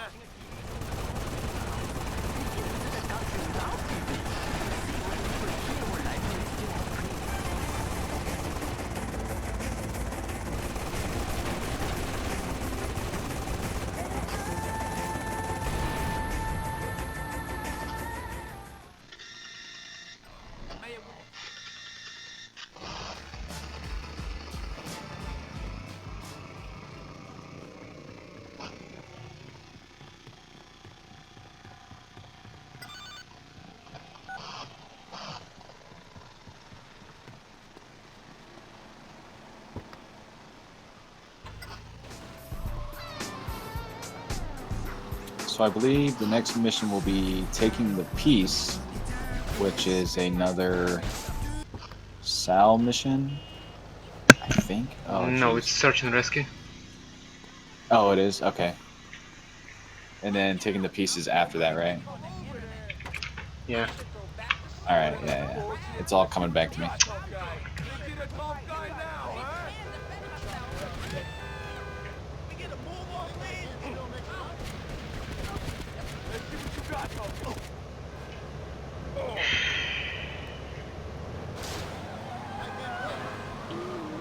Okay, this is the first time I can say that PSP controls definitely screwed me there.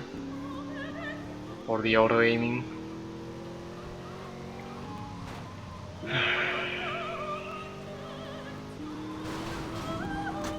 Guess I'll just have to take a health a bit further on.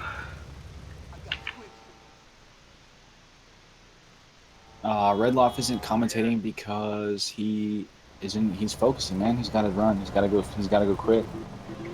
And that's just what he does. Alright, so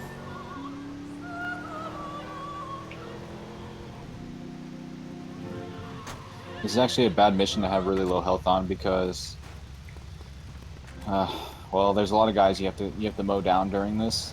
And health can already get pretty tight as is. Luckily, Stanton has a good number of health pickups located all around, so it's easy to play it safe in Stanton.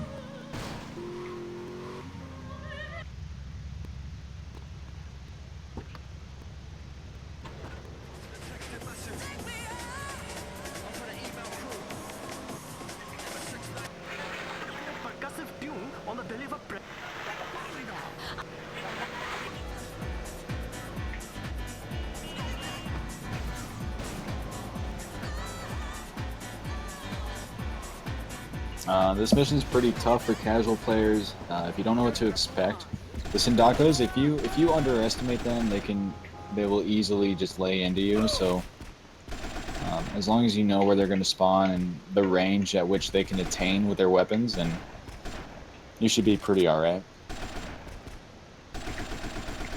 That's why Redlof's going ahead and using the AK here for that increased range a little bit, and manual aiming increases your range even more. And then we're even going to see some grenades here to get the jump on some of these guys. Get me back to the limo.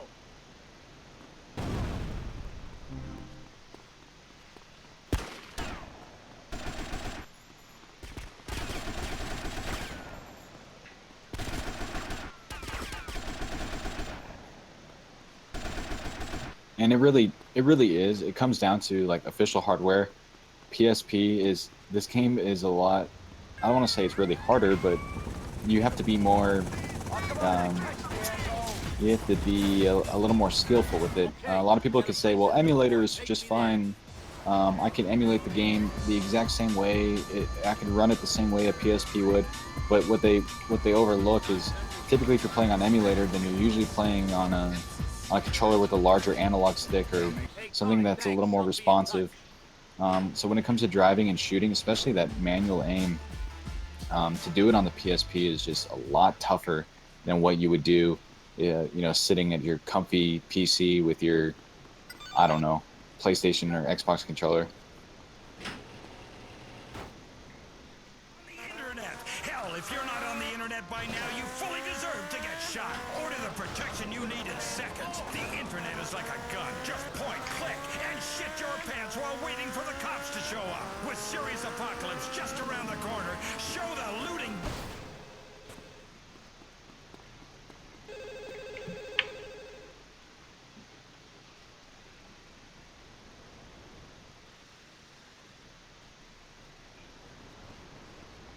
So now it's time for taking the piece. This might be the most notorious mission in LCS. I actually, when I thought about speedrunning this game, this mission stuck out on my mind, like, I don't want to deal with that mission though. But this mission, it actually isn't, it's not too bad, it really isn't, but you just have to know what to do. You could still get unlucky though.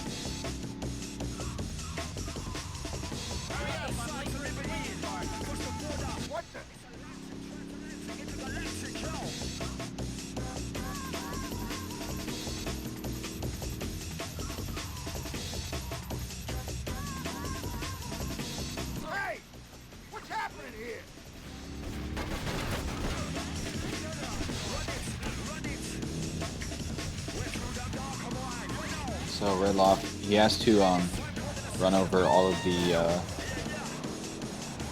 No, I forget. Are these Pirellis yet, or are they? Yeah, these are Pirellis. Okay. See, yeah, he's got to run over all the Pirellis. These guys can like run down the block and run away from you, but they can also run in between these posts and like just do weird things to make it difficult to reach them.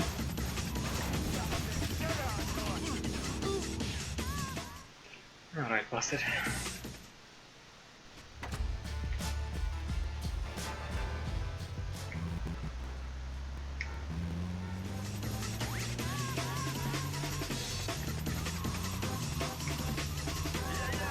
Yeah, that was super clean.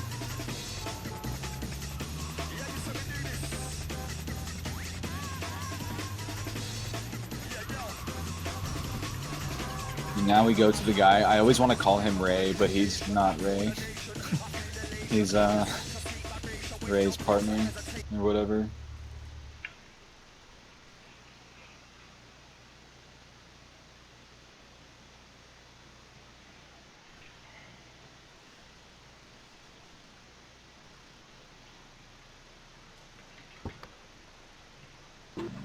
Teacher Mrs. Henderson a thing or two about physics. That's how you lose. I rough ride. I don't like the slide. Felt that I slipped. And the gun's only helping the clip. And the clip's only helping my hand. And like, who the fuck is helping your man? When I cock back and hop out the van. Double on, get a job, play the shit in the car. Get a party, start a fight at the bar. So I just saw in chat, someone said LCS Banshee is nice. I actually hate the Banshee in this game. I think the handling is so, I don't want to say bad, it's just so different from the rest of the cars that it makes it such a sore to drive. I don't know, I like a bit of challenge. Okay, I'll take the wheel.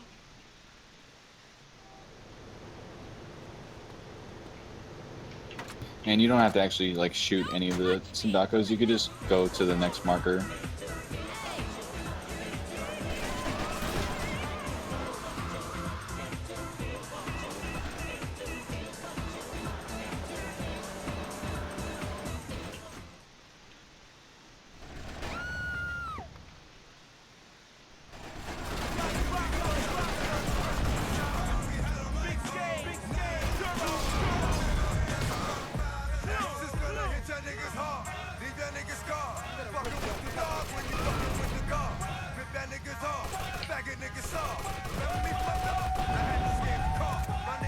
So here's a sweet auto-scroller. And it pretty much ends once you get onto the last stretch. As soon as you destroy the helicopter, it typically ends. So when the helicopter appears, it's like, okay, take out this dude.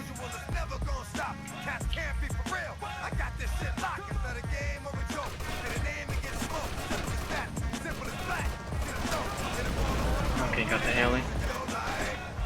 So to destroy the heli, you need just kill 2 dudes that are hanging onto it, and for bikes and cars, you just need to aim for driver. As soon as you kill him, the vehicles explode.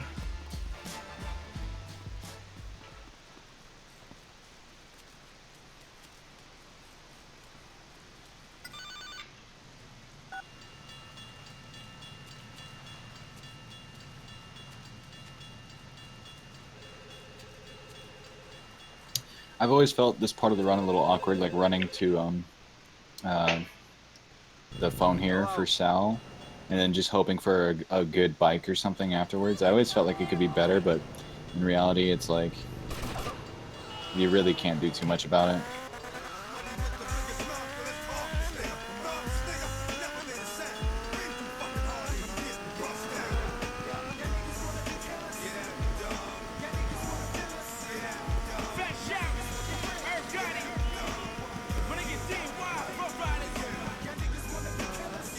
And this mission could be done pretty quick. Just by using drive-by mechanic in the boat, you can kill the guy in the boat, and then that's pretty much it. I mean, it's supposed to be like some epic boat chase or something, but you could end it a lot earlier than what I think the game intended you to. Now they've conquered the new world, but being this high and mighty works up a serious appetite. That's why when real Americans get hungry,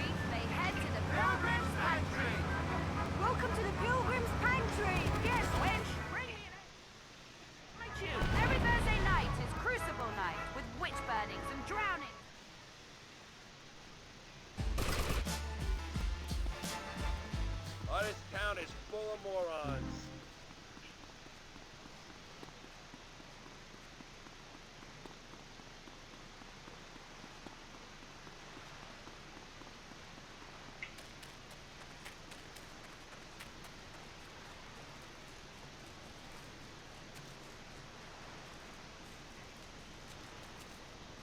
I would kill anyone who hurt my family.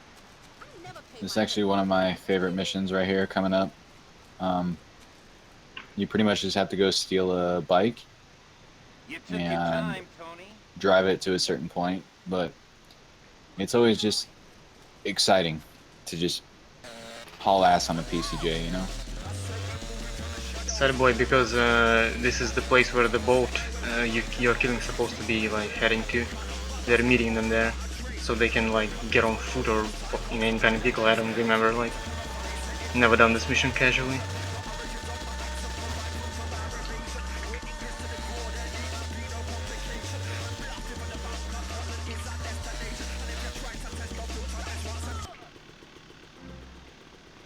I'm gonna play it safe and get some health.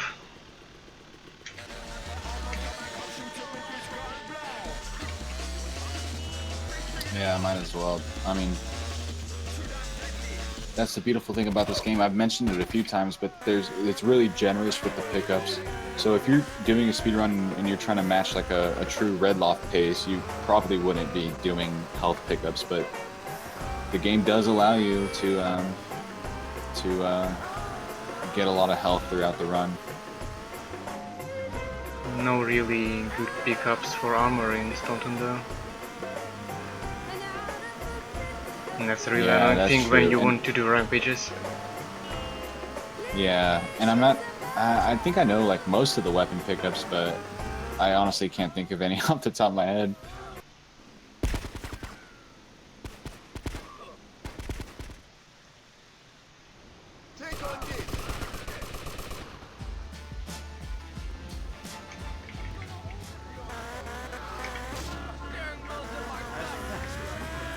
Nothing is more romantic than strutting on a packed ship, arguing with your loved ones, then reuniting by throwing up in unison when the seasickness hits. Yeah, M4 makes pretty much like quick work of a lot of people, so it's a really, really cool weapon to have, I guess. Yeah, that's why I'm not skipping the ammunition on steering the boat. You are listening to Double Clef FM.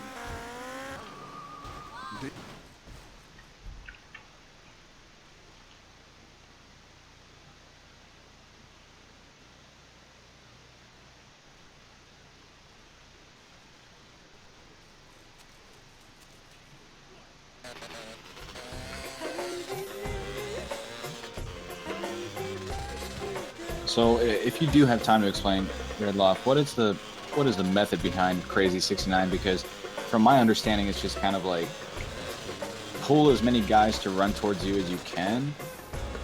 I know there's probably something more like intricate with like getting certain guys to respawn faster, or like certain guys you want to respawn faster.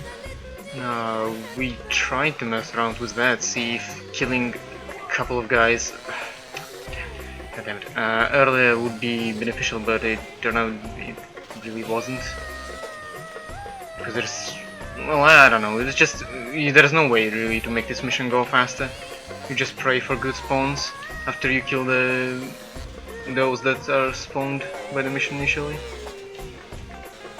Alright, well it's good to know that pretty much everyone else does it the way I do it, because I just... so the point of this mission is that you have to kill so many guys only using the katana. The strat here is to drive around the park and kind of activate these guys to run towards Tony, and then just kind of come to a central point and just murder all of them. The problem is that there's not enough guys in the park to complete the mission, so you actually have to wait for some of them to respawn. And sometimes they respawn at like one's at one end of the park and then one's at the other, so it's a little... No, you can kind of manipulate it though, the way you look. Yeah. God, I'm losing a lot of armor here.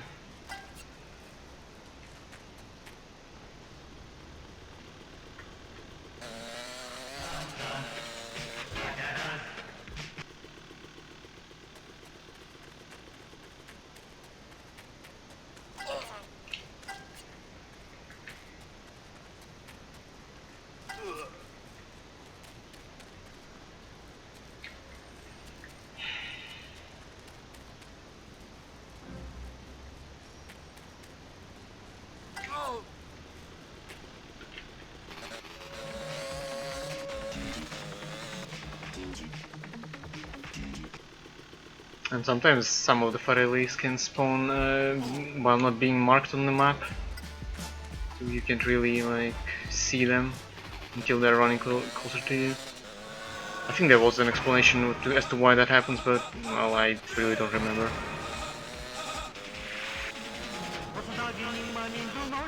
Yeah, it's like one of those just really small annoyances that you just kind of have to deal with. And this is probably one of my least favorite missions in the game. I really don't like Passion of the Heist. It's just it's alright. Personally for me it's fine, but let's see how it goes now. I really don't have much armor. Yeah, it's like, I guess it's an exciting mission. It's not like it's too difficult, but I just feel like there's just this weird thing, you know, it can always just go wrong. Yeah. But it's not too bad. If you, for people in chat, pretty much like, if you use the AK or like a long-range weapon or something like that, you should be pretty okay, but it's just kind of nerve-wracking because it's a lot of guys with a lot of powerful weapons you gotta go up against.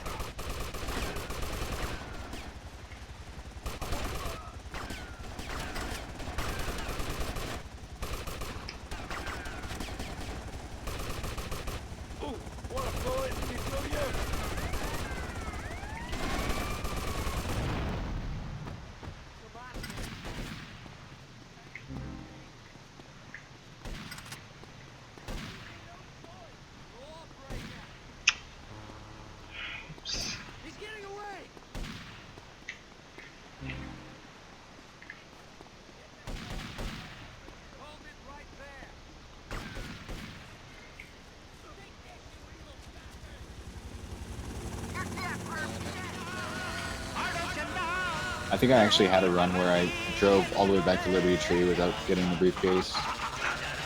It's just like one of those things you just can't believe you just did that. Yeah, thankfully that happens rarely to me. I don't know, I look really often at the minimap. I always would just get excited when I killed everybody, like, okay, it's over, time to get out of here. I think I've only done it once, but still, it's just, it's just a dumb thing to do.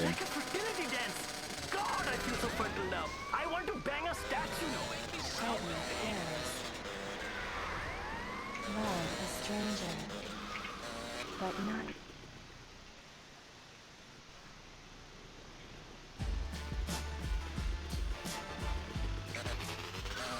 Yes, for 20 Guzuzu, I do use the manual aim quite a bunch in this run. Yeah, the manual aim is kind of necessary for a lot of the strats. Like manual aim doesn't it just give you like better range on a lot of the weapons too? Because auto aim can only go so far. Shootout at the Rockford Ferry Station. Police have been left with egg on their faces as the whereabouts of the stolen diamonds is still unknown. For an exclusive report, tune in later. Our award-winning reporter Ned Berner has all the facts. Man, Carmageddon is a mission people love. People love to love this mission. And if you don't know, if you, one of the 1,700 people don't know the speed strat, how dare you? It's actually pretty cool. I'll just go ahead and let the gameplay here explain itself.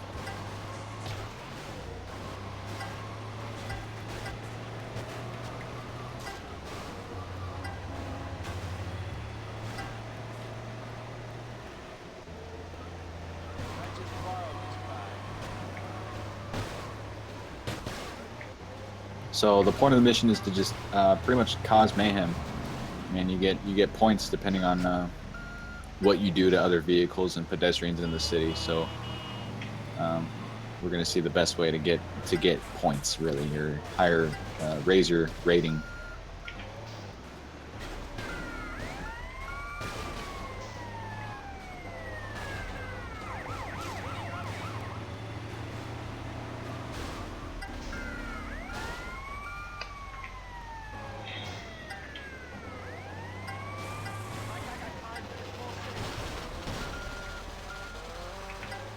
Having a lot of bikes spawn for me.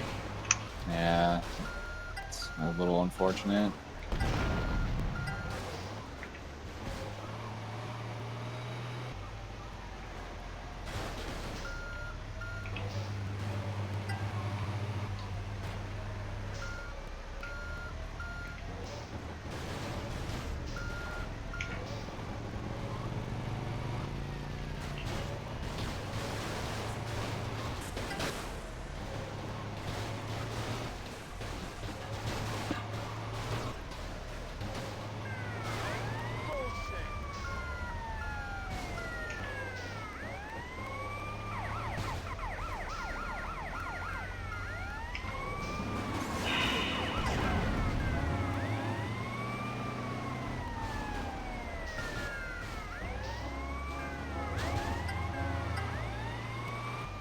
$119.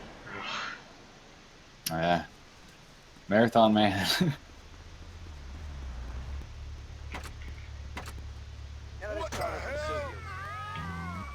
So for Carmageddon, that bridge is very, very useful spot because you can simply just push cars into the water, and sinking vehicles and rolling them into the water raises your rating pretty significantly. Unfortunately, Redlof had a bunch of like bike spawns. Bikes are a little bit harder to deal with and try to manipulate them to get them where you want them to go. So, but still got through it, so that's all that matters.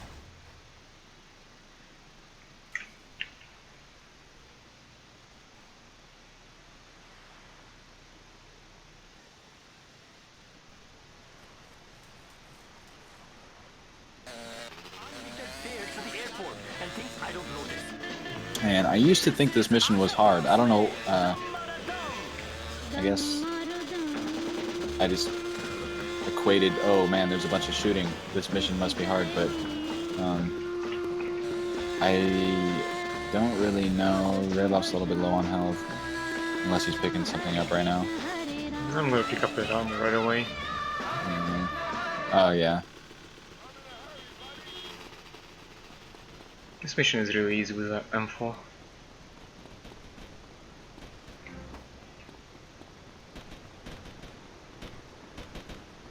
So I shouldn't really be losing this armor unless I get super unlucky.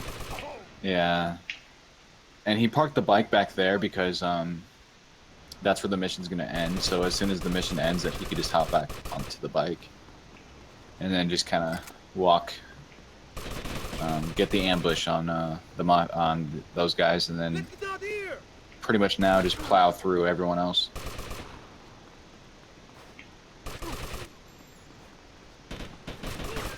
And typically, a lot of these guys don't really shoot until they kind of get into position. So, Redlof has the advantage of knowing exactly where these guys are going to go. So, it's not too big of a deal. Here come the ambulance!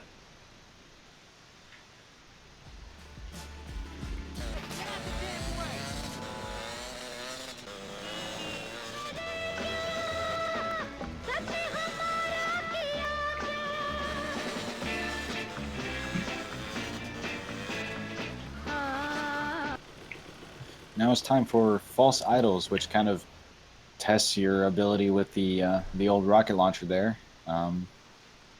You have to take out 3 celebrities in various methods. There's one that's in the stretch, I believe, one that comes up in a Patriot. It doesn't matter. They all you just blow them all up with the rocket launcher. But the last guy's in a helicopter, so you have to kind of know the route of the helicopter and be able to accurately hit him.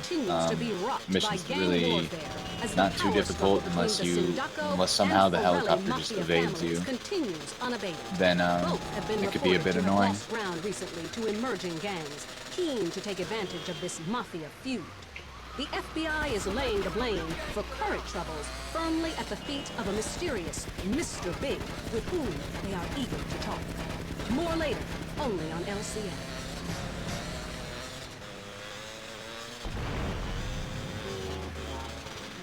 They say in the land of the blind, the one-eyed man is king, but what about in the land of the dumb? Who is king there? And maybe they don't have a king and instead live in a beautiful republic of morons, like a hippie sunbathing.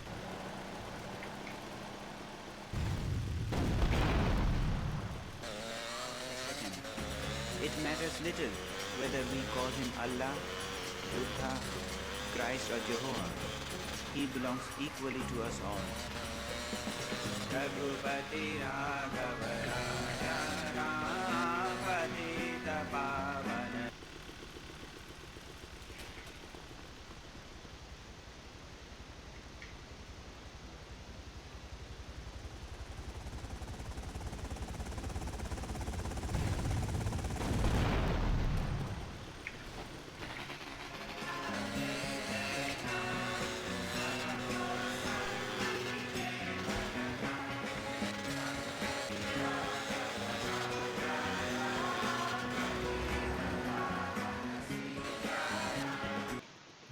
Alright, so something I actually haven't talked about at all. This was a big issue for me learning this game, is that money in this game is actually, I don't want to say it's tight. The thing is that you have to buy some pretty expensive weapons near the end of the game, and you also need a certain amount of money to pay for 8-Ball's bombs. I forget how much. 20k. 20k. So if you die a lot and you're constantly rebuying like rocket launchers and stuff like that to do some of the strats in these missions, you could get to the end of the game and not have enough money. It's happened to me like I think once, and the reason why I thought about it is because of this mission. Friggin' the riggin'. You have to buy a flamethrower from Phil Cassidy in order to progress the mission. The flamethrower is free, but the thing is that you have to go back in and buy, since flamethrower is not really optimal for speed, you want to get the old rocket launcher there. If you buy like too much ammo, or if you buy the rocket launcher and then you die on this mission or something like that, and then you have to go re-buy rocket launcher ammo, it's really easy to drain your money in this end game. So you can see Redlof right now, he's already at about 20k. We know we need 20k at the end of Shoreside. So, you know, there's kind of like this this very small margin of error. You know, it's when you're first learning the game, it's a little more intimidating, but it's something to be aware of.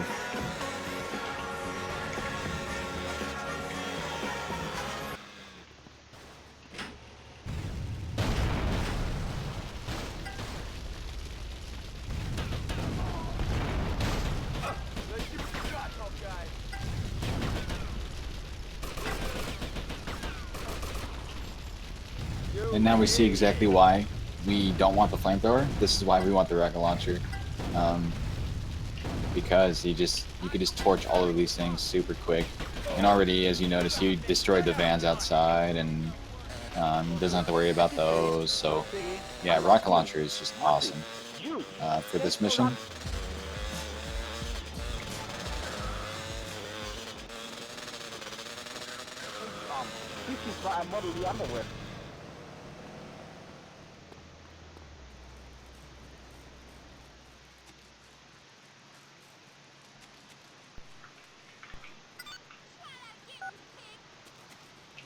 And now coming into munitions dump, this is going to also be a mission that requires rocket launcher. You have to go around and destroy, I believe, trucks that are carrying munitions. So you have to destroy them. The best way to do it is with the rocket launcher.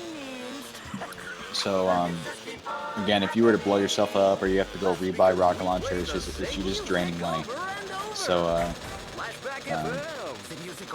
not dying and not getting busted this is kind of the most integral part for that. And there was two sexually ambiguous guys beating a synthesizer and electronic drums as they were out for a go. You know, democracy kills them.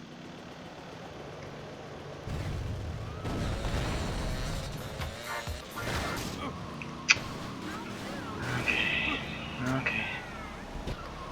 That's cool. It's really cool. You're pathetic. You're going down.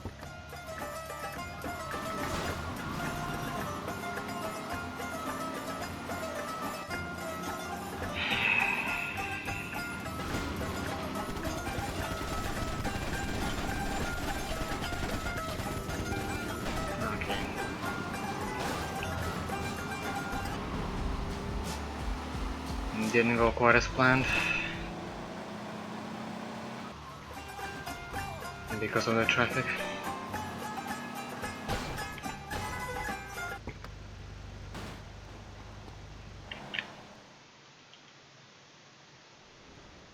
That's alright. It could have. I was actually holding my breath. I thought that you were gonna get stuck under that car that ran you over, and you were just.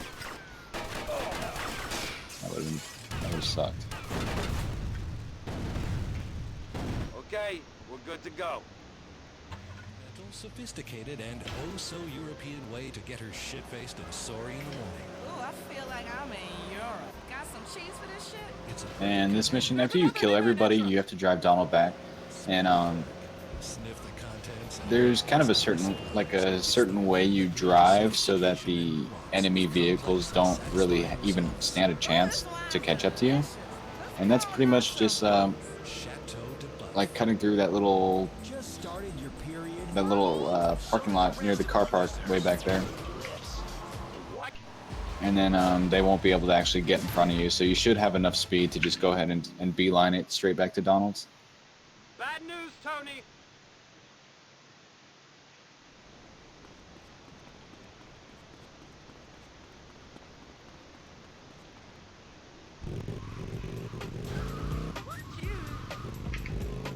Counterfeit Count is one of those missions where I'm probably gonna go grab another beer because, yeah, all you have to do is you just drive and you gotta rig the vote, dude, so Donald wins. And even though Donald doesn't even win in this game, I don't think. But yeah, you just have to go wait for these guys and then kill them and pick up the ballots, and then that's pretty much it. There's really no threat of failing in this, except for maybe getting a weird wanted level or something.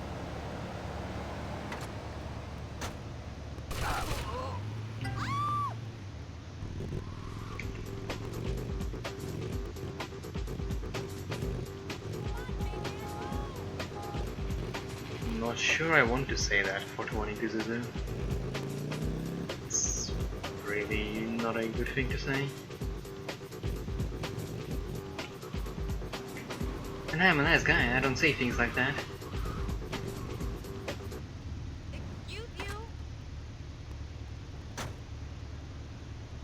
Hello, Ash Cash.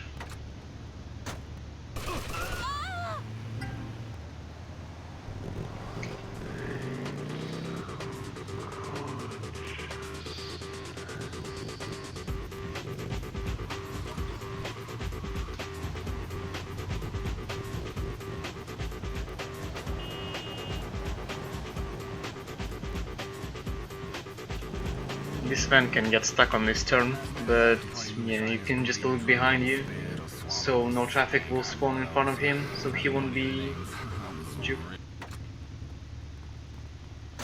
Because you see here, this parking is pretty terrible. That's just the way this van drives. Yeah, I can barely handle it.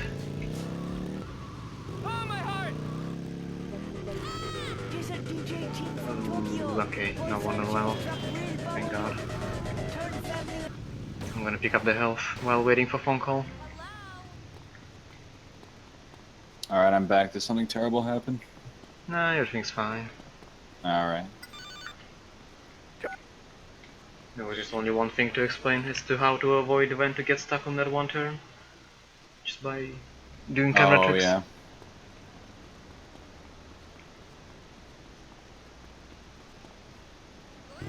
So Love on the Rocks might be debatably the hardest mission in the game. I think, for me at least. It's very easy to get overwhelmed on this mission if you're trying to go way too fast. You pretty much have to go secure a van for Donald and then take it back to his garage. There's a lot of guys in this level that are equipped with automatic rifles. I think AKs. I don't think they have M4s. I think they have AKs. And they could be a pretty big pain, even with there's a health and armor pickup in this mission here. But if you're just trying to go too quick and you're not paying attention, it's pretty easy to screw something up. But I always love that, like, just driving right into the contact's car, and then hopping right back out and skipping. That's the ultimate speedster. And then your bike's just perfectly placed. It's awesome. Trigger the cam. Use J1. Although this is not a use J, I think. Yeah. Not sure why. Yeah, it's just like epic mission cam. And I know that there's when you're driving the van back out of the little area here, there's kind of a way you do it so you don't trigger a car that will chase you. I don't really know how tight of a area that is, but I do know that you go a little bit to the left to avoid triggering that car to spawn. Yeah, got it. Pretty easy.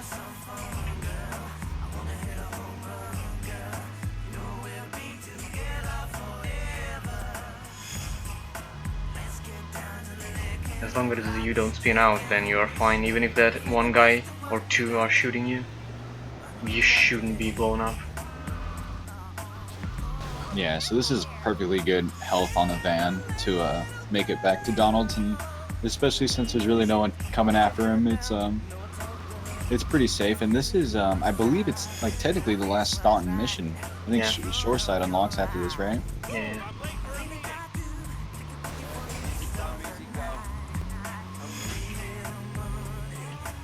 And I also don't kill too many guys, so I don't have a 2-star wallet level, which is also pretty nice. It's just a chill drive. It's usually not chill for me because somehow I'm like on black smoke van, so even though there's like no one chasing me, I'm just scared of natural traffic. Oh yeah, I usually have a white smoke at least. Yeah, it always seems scary for me. I don't know why. Like Love on the Rocks is such a terrifying mission to me. I didn't get quite lucky with the traffic. Only got a freeway.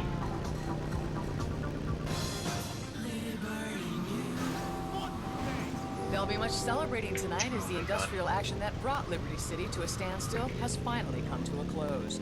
Normal service has been And so now that subway Shoreside's and unlocked, ferry routes, the even next the mission is you're going to be elevator bridge linking Sal got Stanton locked Island up. He's to doing Shoreside hard Vale time. has reopened He's doing for hard business. time behind bars right now. Militant He's such a strikers have hardened finally criminal dropped their placards that and taken up their they usual gave him a post of cell footage that's after like the freshly right inaugurated outside. Mayor Donovan They put him in made like the this smallest promise police at a station, local rally. the least secured, and they gave him a nice little window to talk to Tony. Well, I still missed the bridge.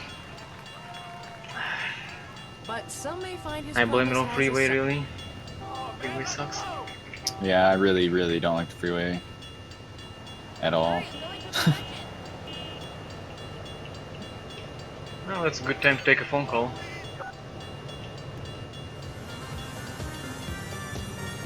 And so to start this next sound mission, Redlof's going to have to change into the lawyer uniform.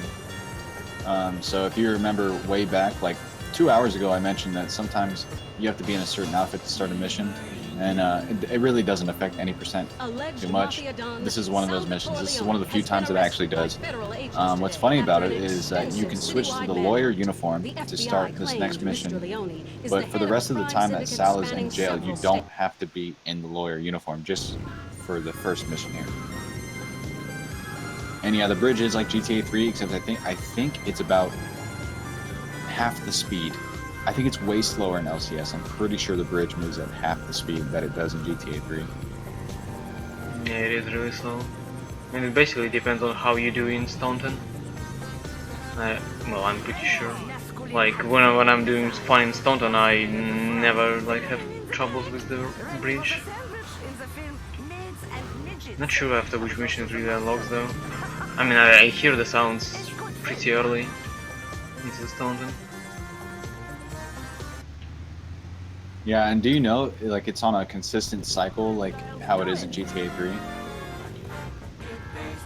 Yeah, I don't really know the time of that, but yeah, I know it's on a cycle.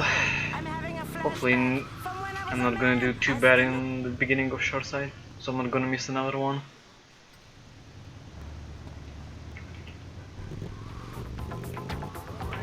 These tunes are enough to make me fertile again. I can impregnate myself. That's a talent, no?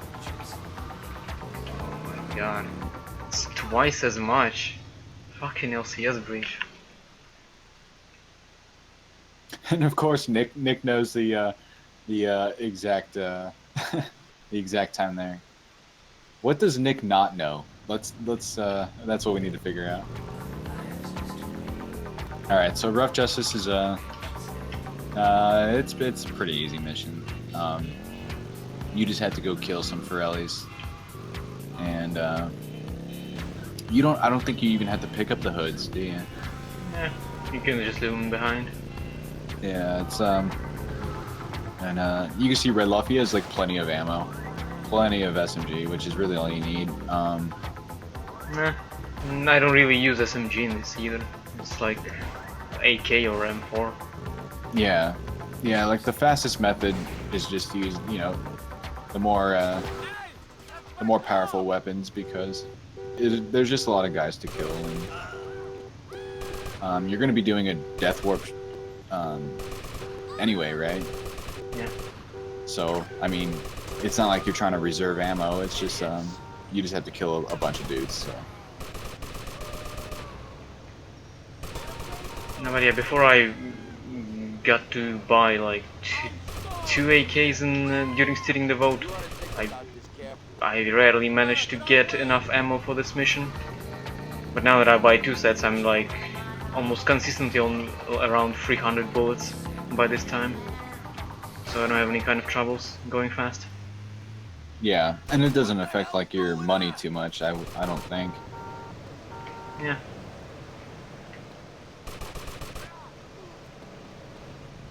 I think everyone should buy like 2 AKs at that point. The one buying is 3 sets of rockets during I think the mission.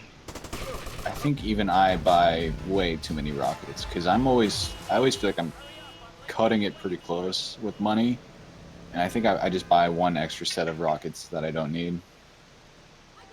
We used to buy 2, but at some point I just thought that I have enough money, I should buy 3, just because I may want to just shoot rockets everywhere at some point, even if I don't get to use them for much, but still it's pretty handy to have them.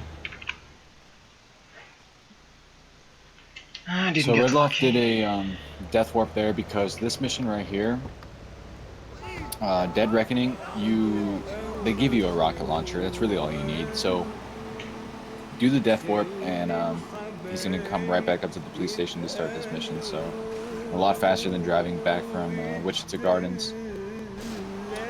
And this mission's really straightforward. You just have to blow up this poor dude's boat, I guess, and then he's gonna death warp right after that too. So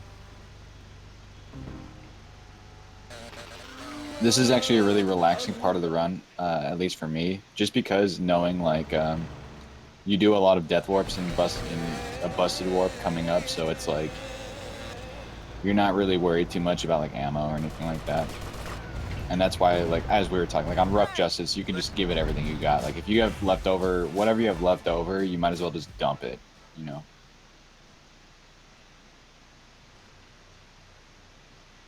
Poor Paulie. Poor Paulie. So the death warp there puts us right outside the prison there, so we can get Sal's Shogun Showdown. This mission is pretty unique as far as the strats go, compared to what someone might do casually. I don't get no bikes at all. Great. Kuruma it is then. It's like a soft, fluffy animal you can wipe your ass with, koala. Let the bear deal with your behind. You're on the home of rock and roll, head radio. And it's pretty unfortunate that you didn't get a better vehicle, because this is really the part of the run where is you finally get into over these very after the long brutal slaying today of drives, Paulie Sindaco, driving head from of the shoreside to Sindaco Staunton family. and back and things However, like that. So crime analysts predict if you greater thought trouble lies getting a ahead PCJ in as this Portland war to leaves drive both from Mafia Chinatown to families Sal's in was full important, retreat to this is the emerging time where gangs, it's like in particular you're really the hoping that you Yakuza, get that who are PCJ now vying or for overall control of organized something crime in the worthwhile city. for these long Stay drives, tuned because for it more really makes a here difference on in the MC. final time, especially when you play at a level such as Redlof's pace that it just requires so much to go right that you can't afford these hiccups in the vehicle spawns. But this is a good, I mean, like his PB aside, this is like a great pace.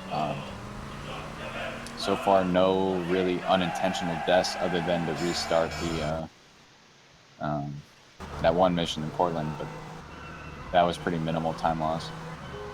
I lost 2 minutes there.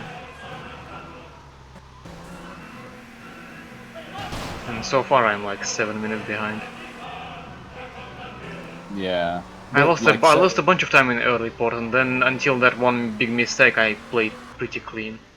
Yeah, yeah. Early Portland, like traffic was acting kind of rough. But I mean, like to put it in perspective for chat, like 7 minutes behind Redlof's run is still first place on leaderboards. Like that's the kind of pace he's at. Holy shit, I don't fucking believe it. So this mission, you have to steal the tank and then destroy it. The game wants you to rig the tank with a bomb and then blow it up, but no, screw that. Redlof's just gonna go ahead and dump it into the ocean. That's the fastest way to destroy the tank. And then as soon as he destroys the tank, you can see he has a 2-star wanted level. He wants to get busted because it's gonna send him all the way up to whatever the hell that area is called, north of Newport.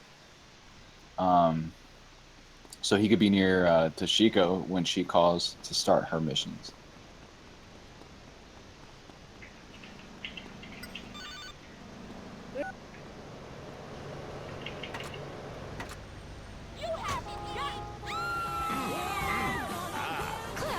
What are you doing? Yeah, Torrington. I'm just Thanks, adjusting thanks, something dude. with the console here. Sorry.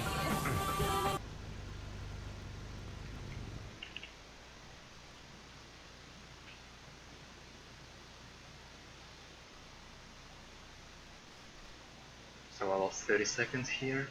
It's basically only because of the bridge.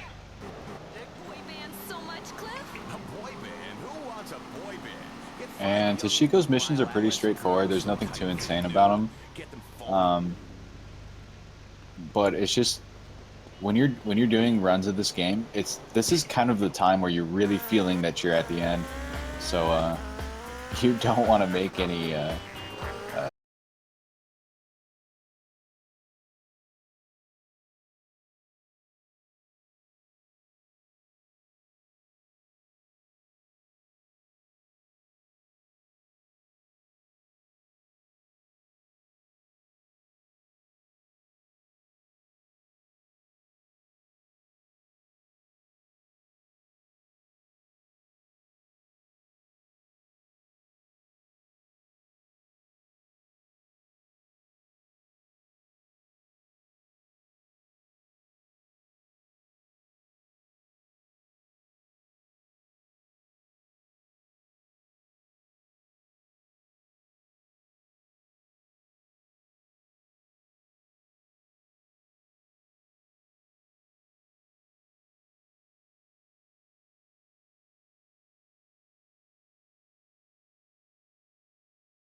To me, god damn it.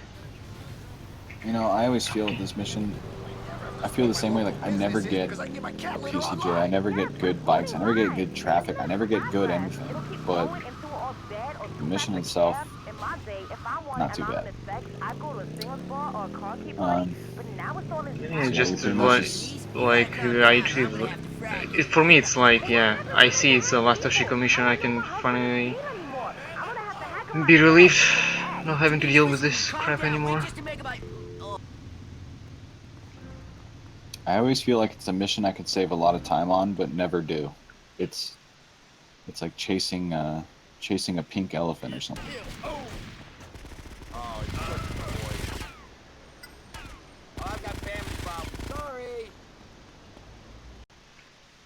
It's annoying that's like one last time you have to deal with the bridge cycle is right after that.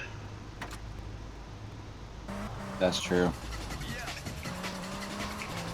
So like if you miss them before, and yeah, you can be prepared to miss it again. Which is quite unfortunate. It's like missing. There's really like not a lot of cases in which you will better lose any time on bridges. Like they usually are like somewhere either going up or like hanging. I rarely get it to coming down as I come in. And this is probably one of the longest drives in between missions. Is from here back to Shoreside. Same with when you did Love on the Rocks all the way up to Sal. It's actually a pretty significant segment, but it's not actually like on a mission. So I can just run past this guy. It's fine. And the game removes a minigun from you for this boss battle. yeah, no cheats. I actually was like playing around a lot with like if I have a Sanchez, driving the Sanchez up here, and then just drive by shooting Kazuki. It seemed pretty good, but the problem is then I don't have a vehicle on the ground, and getting the Sanchez off the top of the roof is like really annoying.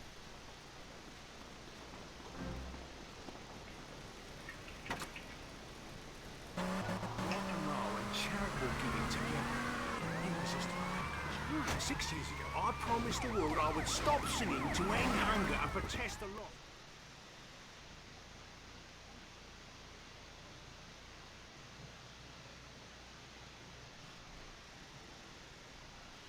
And Toshiko kills herself. So now we can go meet our buddy Donald again. Of course, I broke that promise. The world is glad I did. Even starving people. Good old Donald. Who can only speak gibberish can enjoy ethnically diverse rock and roll. It was wrong of me to hold something back with Crowfest.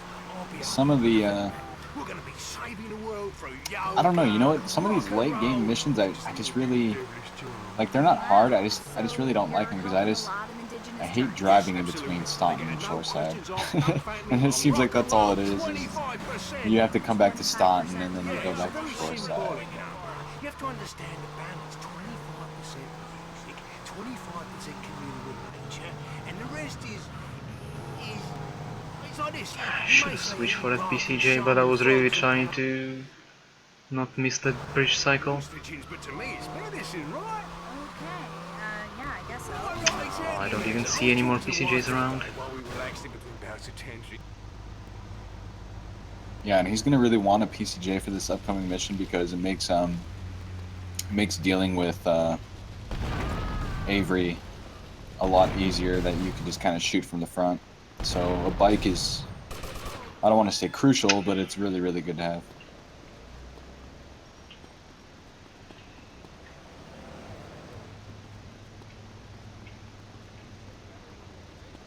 What seems to be the problem here?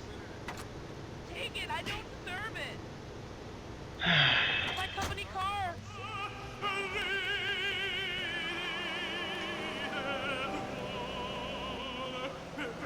I can't even get a freaking freeway.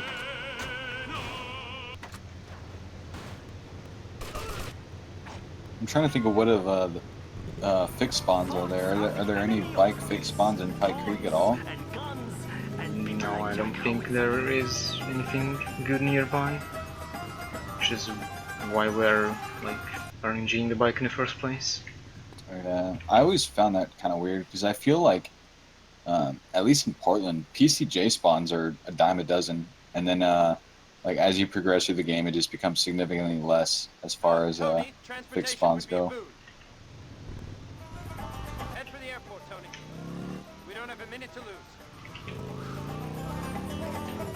Oh yes, this is one of my better plans. I'm not sure why we used to like drive around the billboards when you can just cut through. Although what's unfortunate is that oh my god. Am I driving right now? Holy shit. Donald, get out of my face.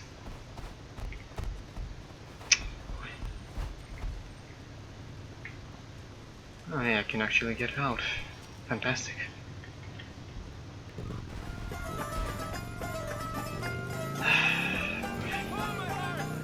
This is really going well. Yeah, that's a I really, love shore side. That was a really awkward spot.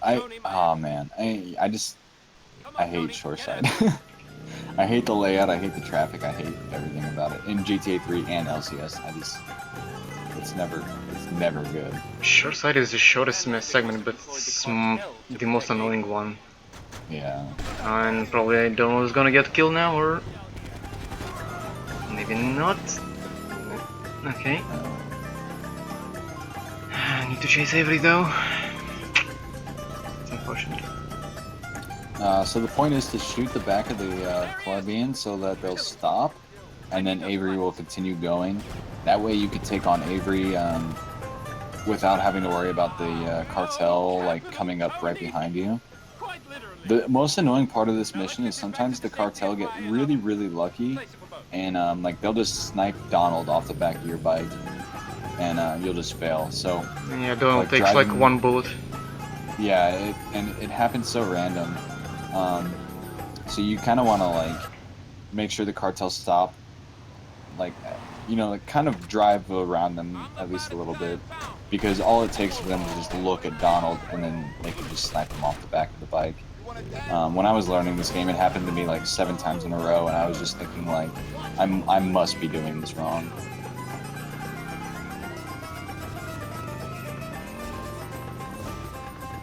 I'm just bleeding so much time, holy shit. Yeah, but I mean, it's better to play it safe the way you did, because like the cartel plus the cops is just... I need a new bike as well.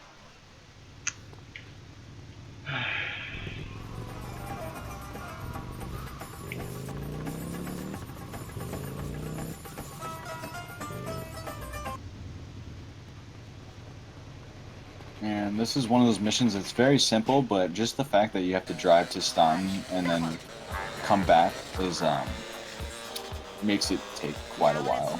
So then you're always gonna lose time if you have a freeway for this mission. Yep, exactly. You want at least Sanchez. Yeah.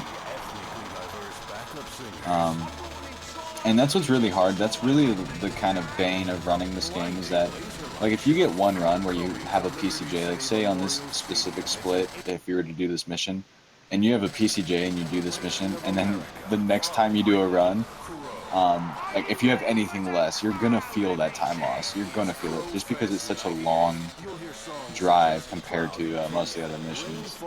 But Sanchez is like good enough, I guess. But really, anything less, you're gonna see that time loss happen.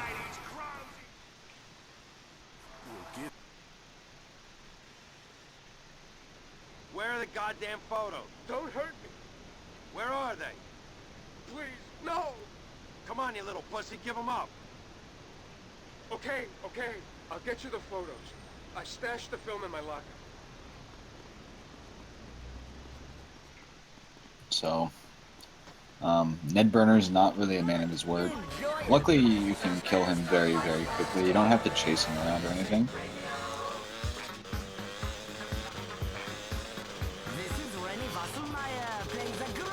I think I didn't switch to M4 at least.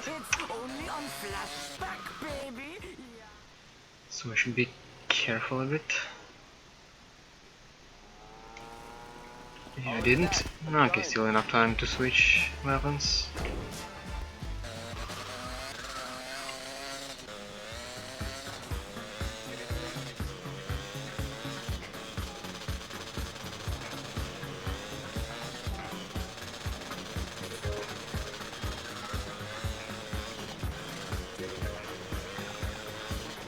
So yeah, that mission's simple enough as long as you make sure Ned is fully dead, and then he won't be able to get away. And then that's really the whole point of the mission is that you have to drive all the way to Stanton, and now you have to drive all the way back to Donald there on the shoreside. So it's not so much the mission that you have to worry about. It's about making, you know, like these bridge cycles and not losing the bike or crashing or anything like that. It just comes down to your execution and driving, really. You really shouldn't be having problems with breach cycles after caching Kazuki chips. Unless somehow you crash so many times after stop the press. Yeah, that's true. Tony, we don't have much time. Tony, I've been dying. Yeah, it's pretty favorable, and that's even see the site before your flight. It's a submission, has nothing to do with any percent. But I was always nervous doing that. It's 12 levels, and you constantly have to go across the shoreside bridge. And I was thinking, like, if I just miss the cycle a couple times, that's minutes that I'm losing. But it seems like if you can make the bridge cycle, if you can go into Stanton and come back and and make the bridge cycle, then you should like consistently be pretty good at making it. I really don't know how the timer works in this game compared to GTA 3, but it seems to be a little more favorable, unless, like Redlof said, you're just screwing up left and right.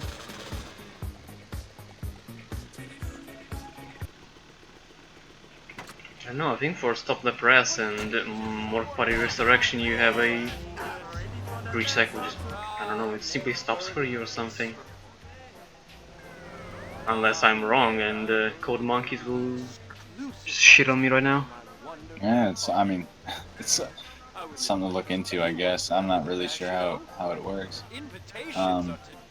And you have the Donald face, right, as a FFZ. Yeah. This would be the time. GTA Marathon has it too. If you got the old Donald face there, then this would definitely be the time to post it in the chat.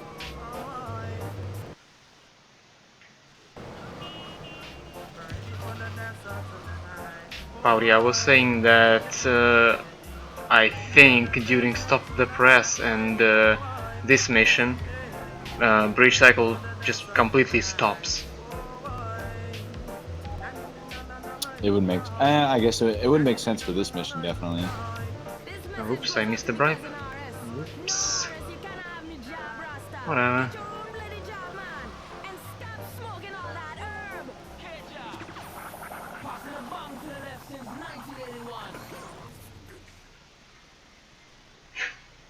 Be sure to get a...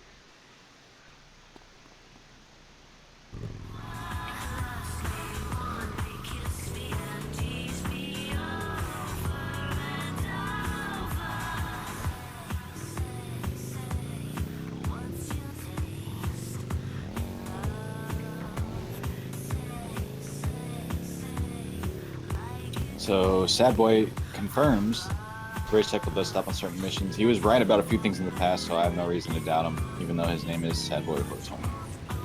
That's right. You sound credible. Let's see if Pauli checks.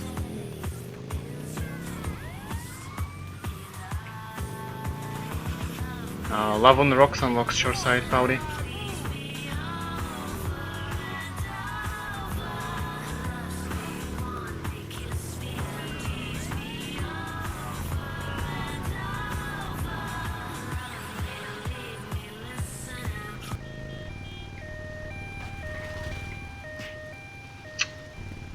Of course, I'm not getting this.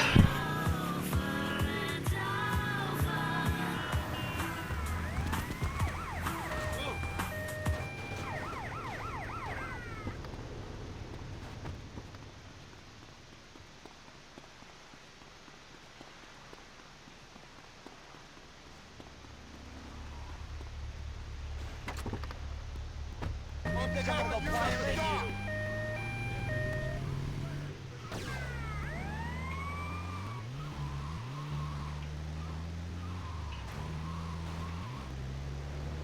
So I was always under the impression that if the ambulance made it to the hospital, you would fail. But I don't think that's the case. I think I've had the ambulance get to the hospital and they just kind of stand there and wait. Like, I'm not sure if you can fail unless you like Yeah, dump it I in the had water that or something. happen a couple of times when I started to run this game, but I haven't had that happen in ages, sadly. You really would want to have that car spawn in the... or basically be right at the hospital.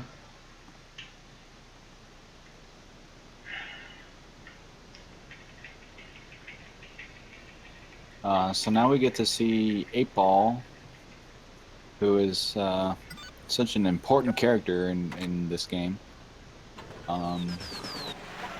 And this is really kind of the mission where I feel like this is the end. There's only a couple missions left. But we have to go see 8-Ball, and then we're going to blow up Fort Stanton, so that's a pretty good mission.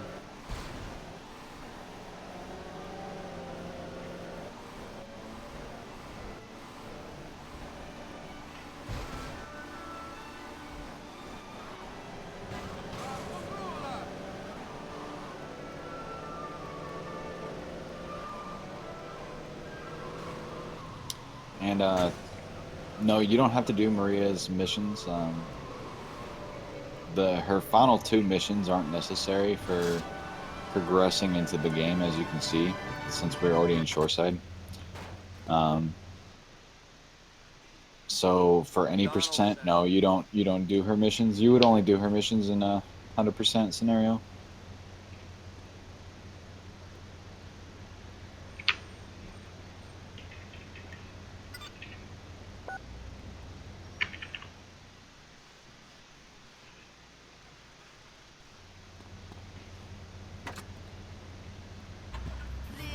And LCS does take place about 3 years prior to GTA 3 in-game. So bringing the house down is, this mission's really straightforward. It gives you a little bit of an option that you just have to get into the tunnel using any one of the entrances. Of course, Redlof's going to go for the fastest entrance into the tunnel. And then from there, you just drive into the tunnel and you end up in Fort Stanton. That's pretty much it. The Forellis try to wreck you, but they really don't pose too much of a threat.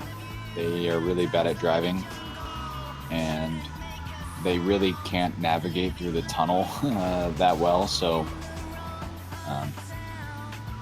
they're not really a force to be reckoned with here.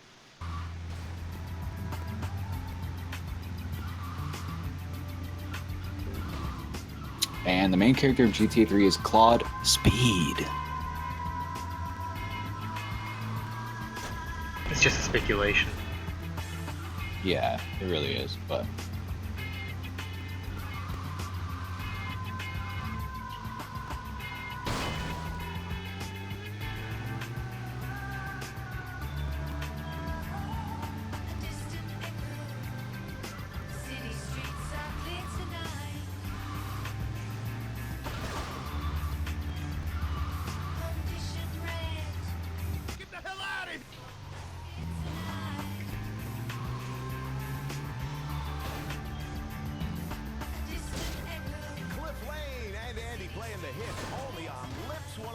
with me.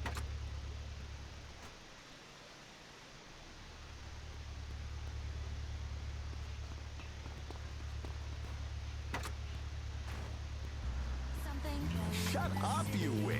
Shouldn't you be in an old folks home by now? I'm 26. Exactly. I can't wait until I'm the only DJ on this station. So yeah, this mission seems like really important because there's a damage meter, there's a timer, there's everything, right? There's multiple markers, but once you've done this mission once, you kind of I mean, you're gonna know the ins and outs. It's really nothing too intense. It's just a bit time consuming there.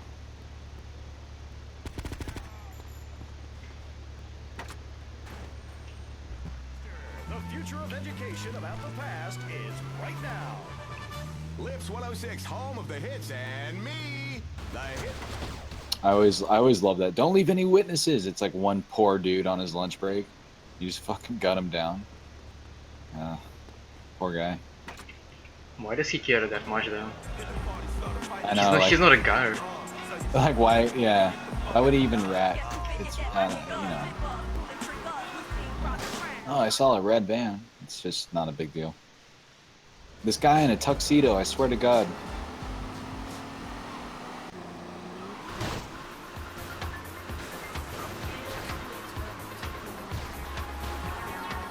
Alright, time to mess up this trick.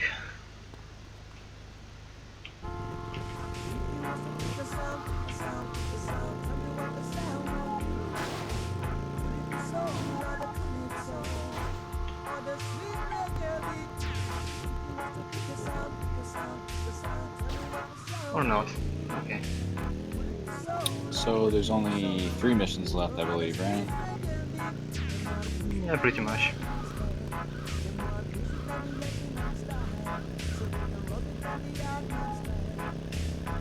Oh yeah, the old hospital roof. I totally forgot about that.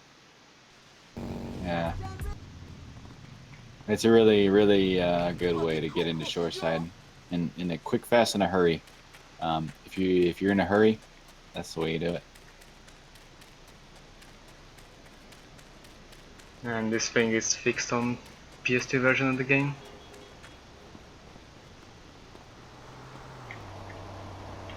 Okay, I get the... what is it? Oh yeah, Deimos on the road, so I don't need to run a bit further to get a fixed one.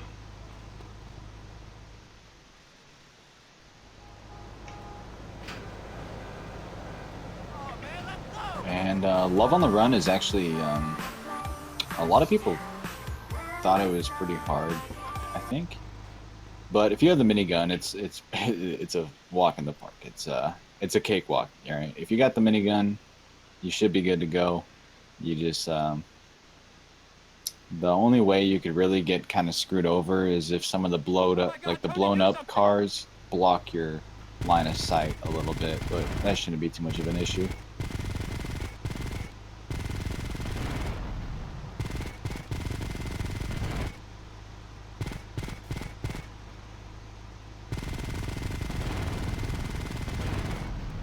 And like Redlof has plenty of ammo too, so just blow up the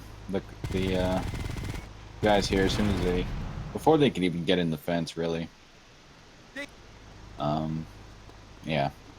I didn't even notice that I didn't have armor. Oh yeah. Anyway. Yeah, and if you were to some reason let them get too close, then one way you could potentially fail is like blowing up a car when it's right on top of you or something. But again, with the minigun, that really shouldn't be a problem.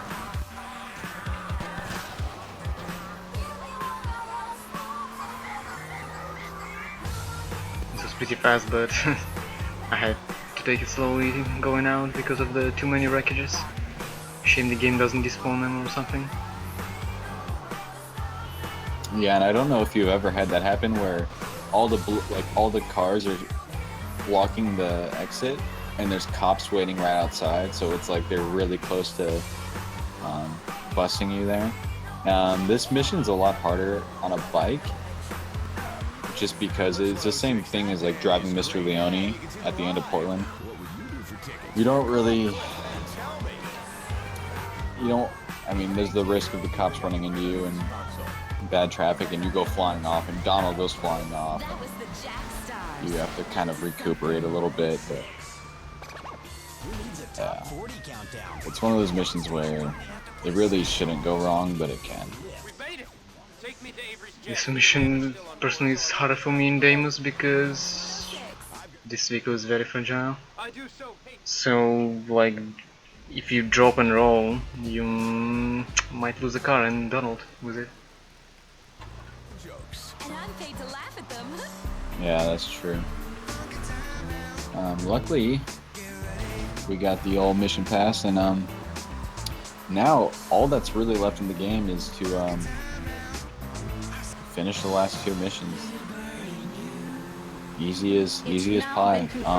That the wide-scale destruction of Fort Stanton Which is really was cool. caused by a series of underground explosions.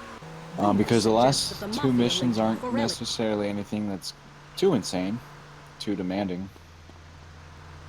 And Redlof's got full health, full armor. He's got a good weapon set, so we should be all right. Sal, you there?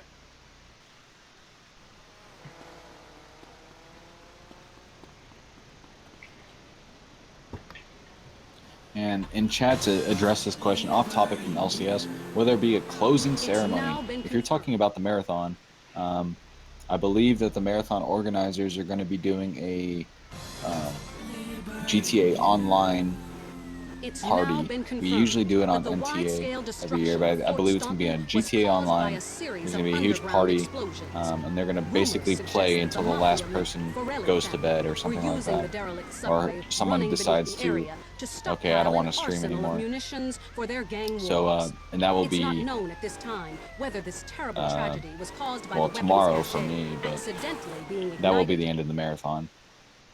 So this mission, Shoreside Redemption, you don't want to get too far away from the van there. To stockpile an arsenal of munitions You for have their to pretty gang much wars. lead the It's van, not and you known have at to this break time through whether this roadblocks. terrible tragedy was caused But if by you the get weapons too far cache ahead of the van, you'll accidentally fail. being And when I ignited, say too far or ahead, if I foul mean play was involved. like, and really, you have to be very conservative with how far ahead you're actually getting in. I actually believe that van goes a bit slower when you're ahead of it, when the game tells you to get closer. Oh, really? I don't know, that's something else that needs confirmation. And I Yeah, think that I mean- that's something that's much more important than the bridge thingy, because this, might affect how fast you can go on this mission. Yeah, and I've kind of felt that too, okay, you need to slow down, so it's like you slow down, but it's almost like the van stopped moving. Not really stop moving, but they try to get you to fail if you're too far ahead. I don't know, it's hard to explain, but that's why I actually do the majority of this mission just looking backwards, because I try to keep the same exact space ahead of the van at all times. I kinda used to look behind, but now I just don't really. It's like whatever happens behind happens. And usually nothing really happens actually. Yeah, and it's not like you have to go too far. The bridge thing you is do too, by go the way. into- Oh, hey, thanks, Pouty. You do go into Stanton, but you only go onto almost the main strip. So Let's see how it's permanently up. Oh, okay, I see. Oh, hey, cool, I was right about something. I'm more interested in this, however. It would be cool if you and Nick could check this, Pouty.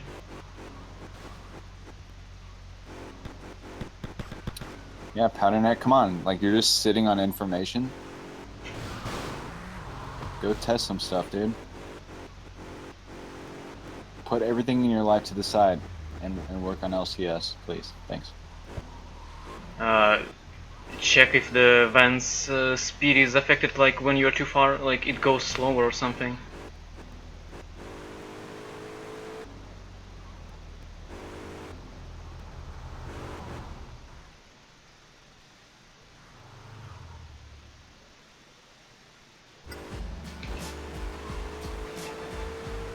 Now Sally is not in prison anymore, everything is fine, he didn't get killed, so we go towards the final mission. Back to the good old Portland, to the South Mansion. So the final mission is great. I feel like every final mission of every GTA is really, really memorable, but I've never seen so many people have problems with this mission. It's Power Slave Alphonse's favorite mission. Like, I've never thought people actually had issues with this mission until I watched people on Twitch do it. Whoops. One level. I don't want that. I'm gonna take it slowly and take the bribe.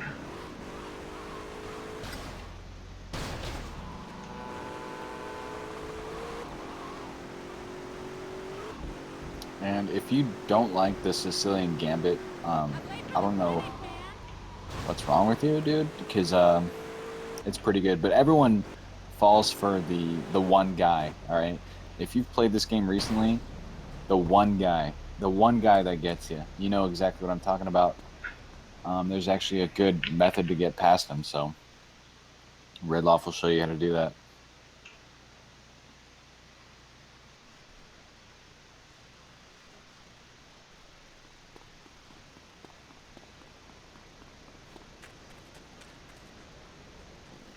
About my brother-in-law who makes step on it, Tony. If I'm right, the Sicilians will be going after the mayor. We gotta get to him before they do.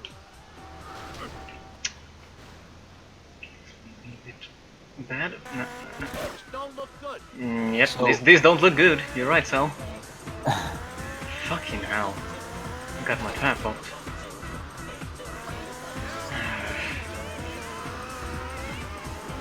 This game just doesn't want to let me go. Although I still want to do 2 marine missions after this.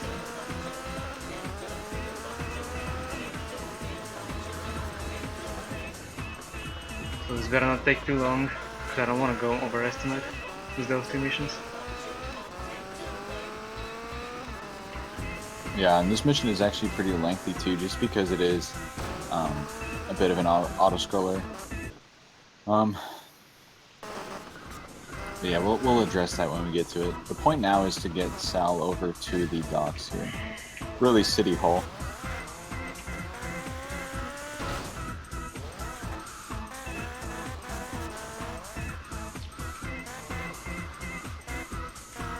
Wake me up. Oh my god. Yes, I make it. I made it. Holy shit. God damn it, they're here already. Burn them down, Tony. I'm gonna get the mayor.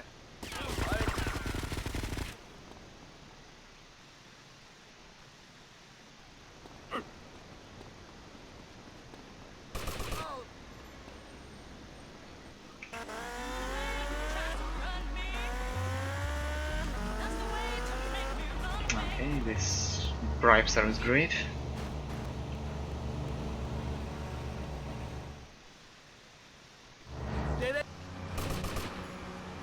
And now we go to the autoscroller. I'll drive. You keep us covered. I like that whole take out the wise guy. Like he's like a boss or something, and he just goes down like a regular dude. Like I don't even know why they included that part. So anyway, the autoscroller, you got to destroy a shit ton of boats, and it's actually a lot better to if you have difficulty doing this mission, don't worry so much about aiming up and down. You just have to aim left and right. Really just controlling that horizontal aim. The waves will allow the boats to jump into your line of sight, so a lot of people get too fidgety going up and down, trying to get the perfect aim. Don't worry about it. Just go left and right, take care of the boats. But don't underestimate these guys. They can put a lot of damage on you, and especially when you get the helicopters involved.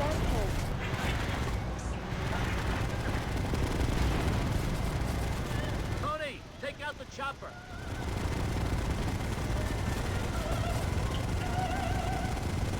Great shooting, Tony.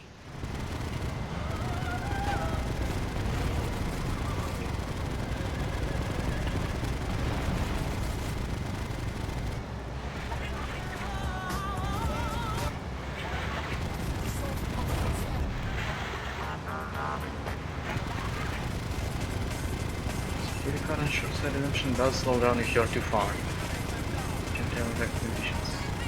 Well,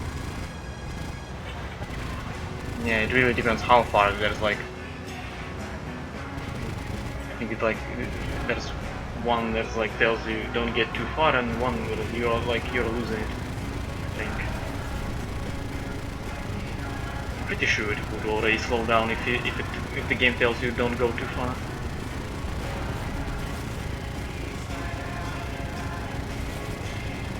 Yeah, looks like that might be another thing I was right about.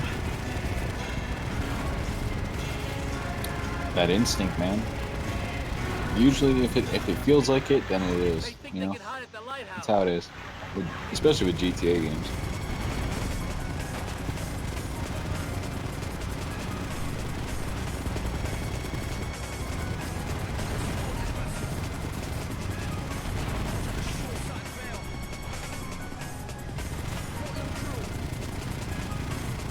So yeah, just a shit ton of boats, man.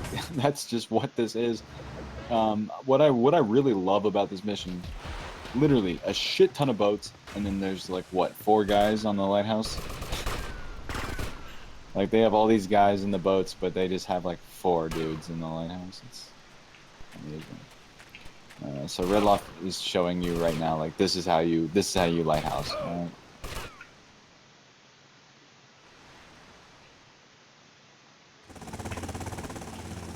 And now we take out the final boss.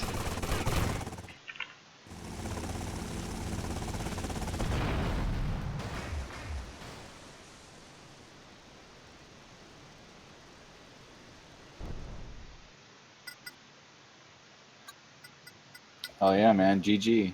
GG. Thanks. What's the in-game 251. time? Damn, 251? Yeah. I didn't get so free RTA again. Hey, Why am I Mr. so bad at this Mayor, game? We just saved you from that bunch of crazed Sicilians. Yeah, thanks. And that means... 251, man. That's still that's so funny, man, that you're 11 minutes behind your PB, but you're still that's still like technically like first place, you know. Good. That should be an example to all of you dudes out there how good Redlof is at this game. We did it. We run things So yeah, now. You thanks and for me, running it, we're man, a and thanks for team, letting me huh? talk over you. Now I just need you to do one Yeah, I small will thing for me. I do got some a problems much that I worse can job. deal with. So I'm like, same with Josh. I'm glad that you were here to explain this game. Because I'm really bad at this. Also, when's Sufree? Yeah, soon. Probably, maybe this week. This motivated me a bit. Oh, cool. I'll look forward to that. Salvatore. Oh yeah, excuse me. 2 more missions. I completely forgot about that. Right. We still have, there's still more to do.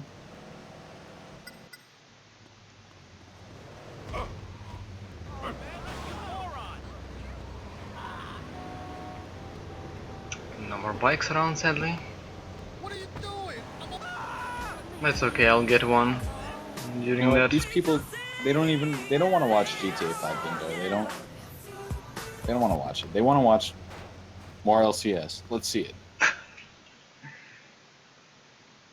The people have decided more LCS.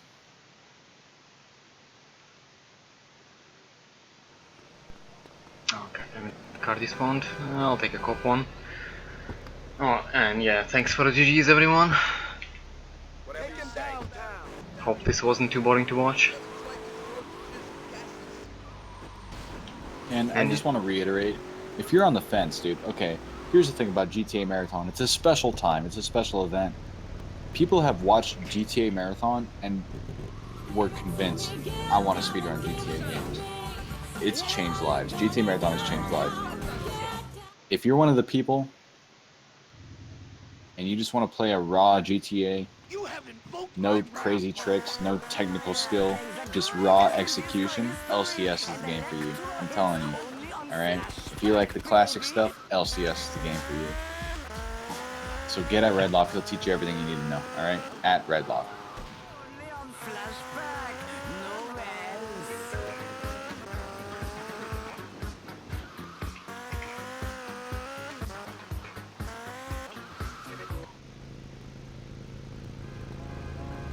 And now we do the last marine mission. Which is probably the best, one of the best missions of the game. Do you really think so? I just like doing the USJs in this mission. I don't really like the mission, but like the USJs are pretty cool. Ah, yeah.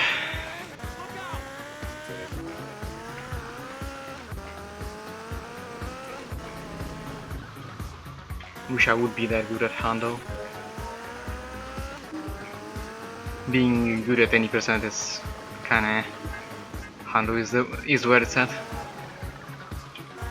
Yeah, Hondo is good, but that's such a drainer. And really it is like USJs. I think the hardest thing in LCS 100% is USJs, Avenging Angels. I don't know, it's just like if it goes wrong, it goes wrong. There's nothing you can do. I do have the most problem with collectibles. I just don't believe in myself, like remembering all the packages and stuff.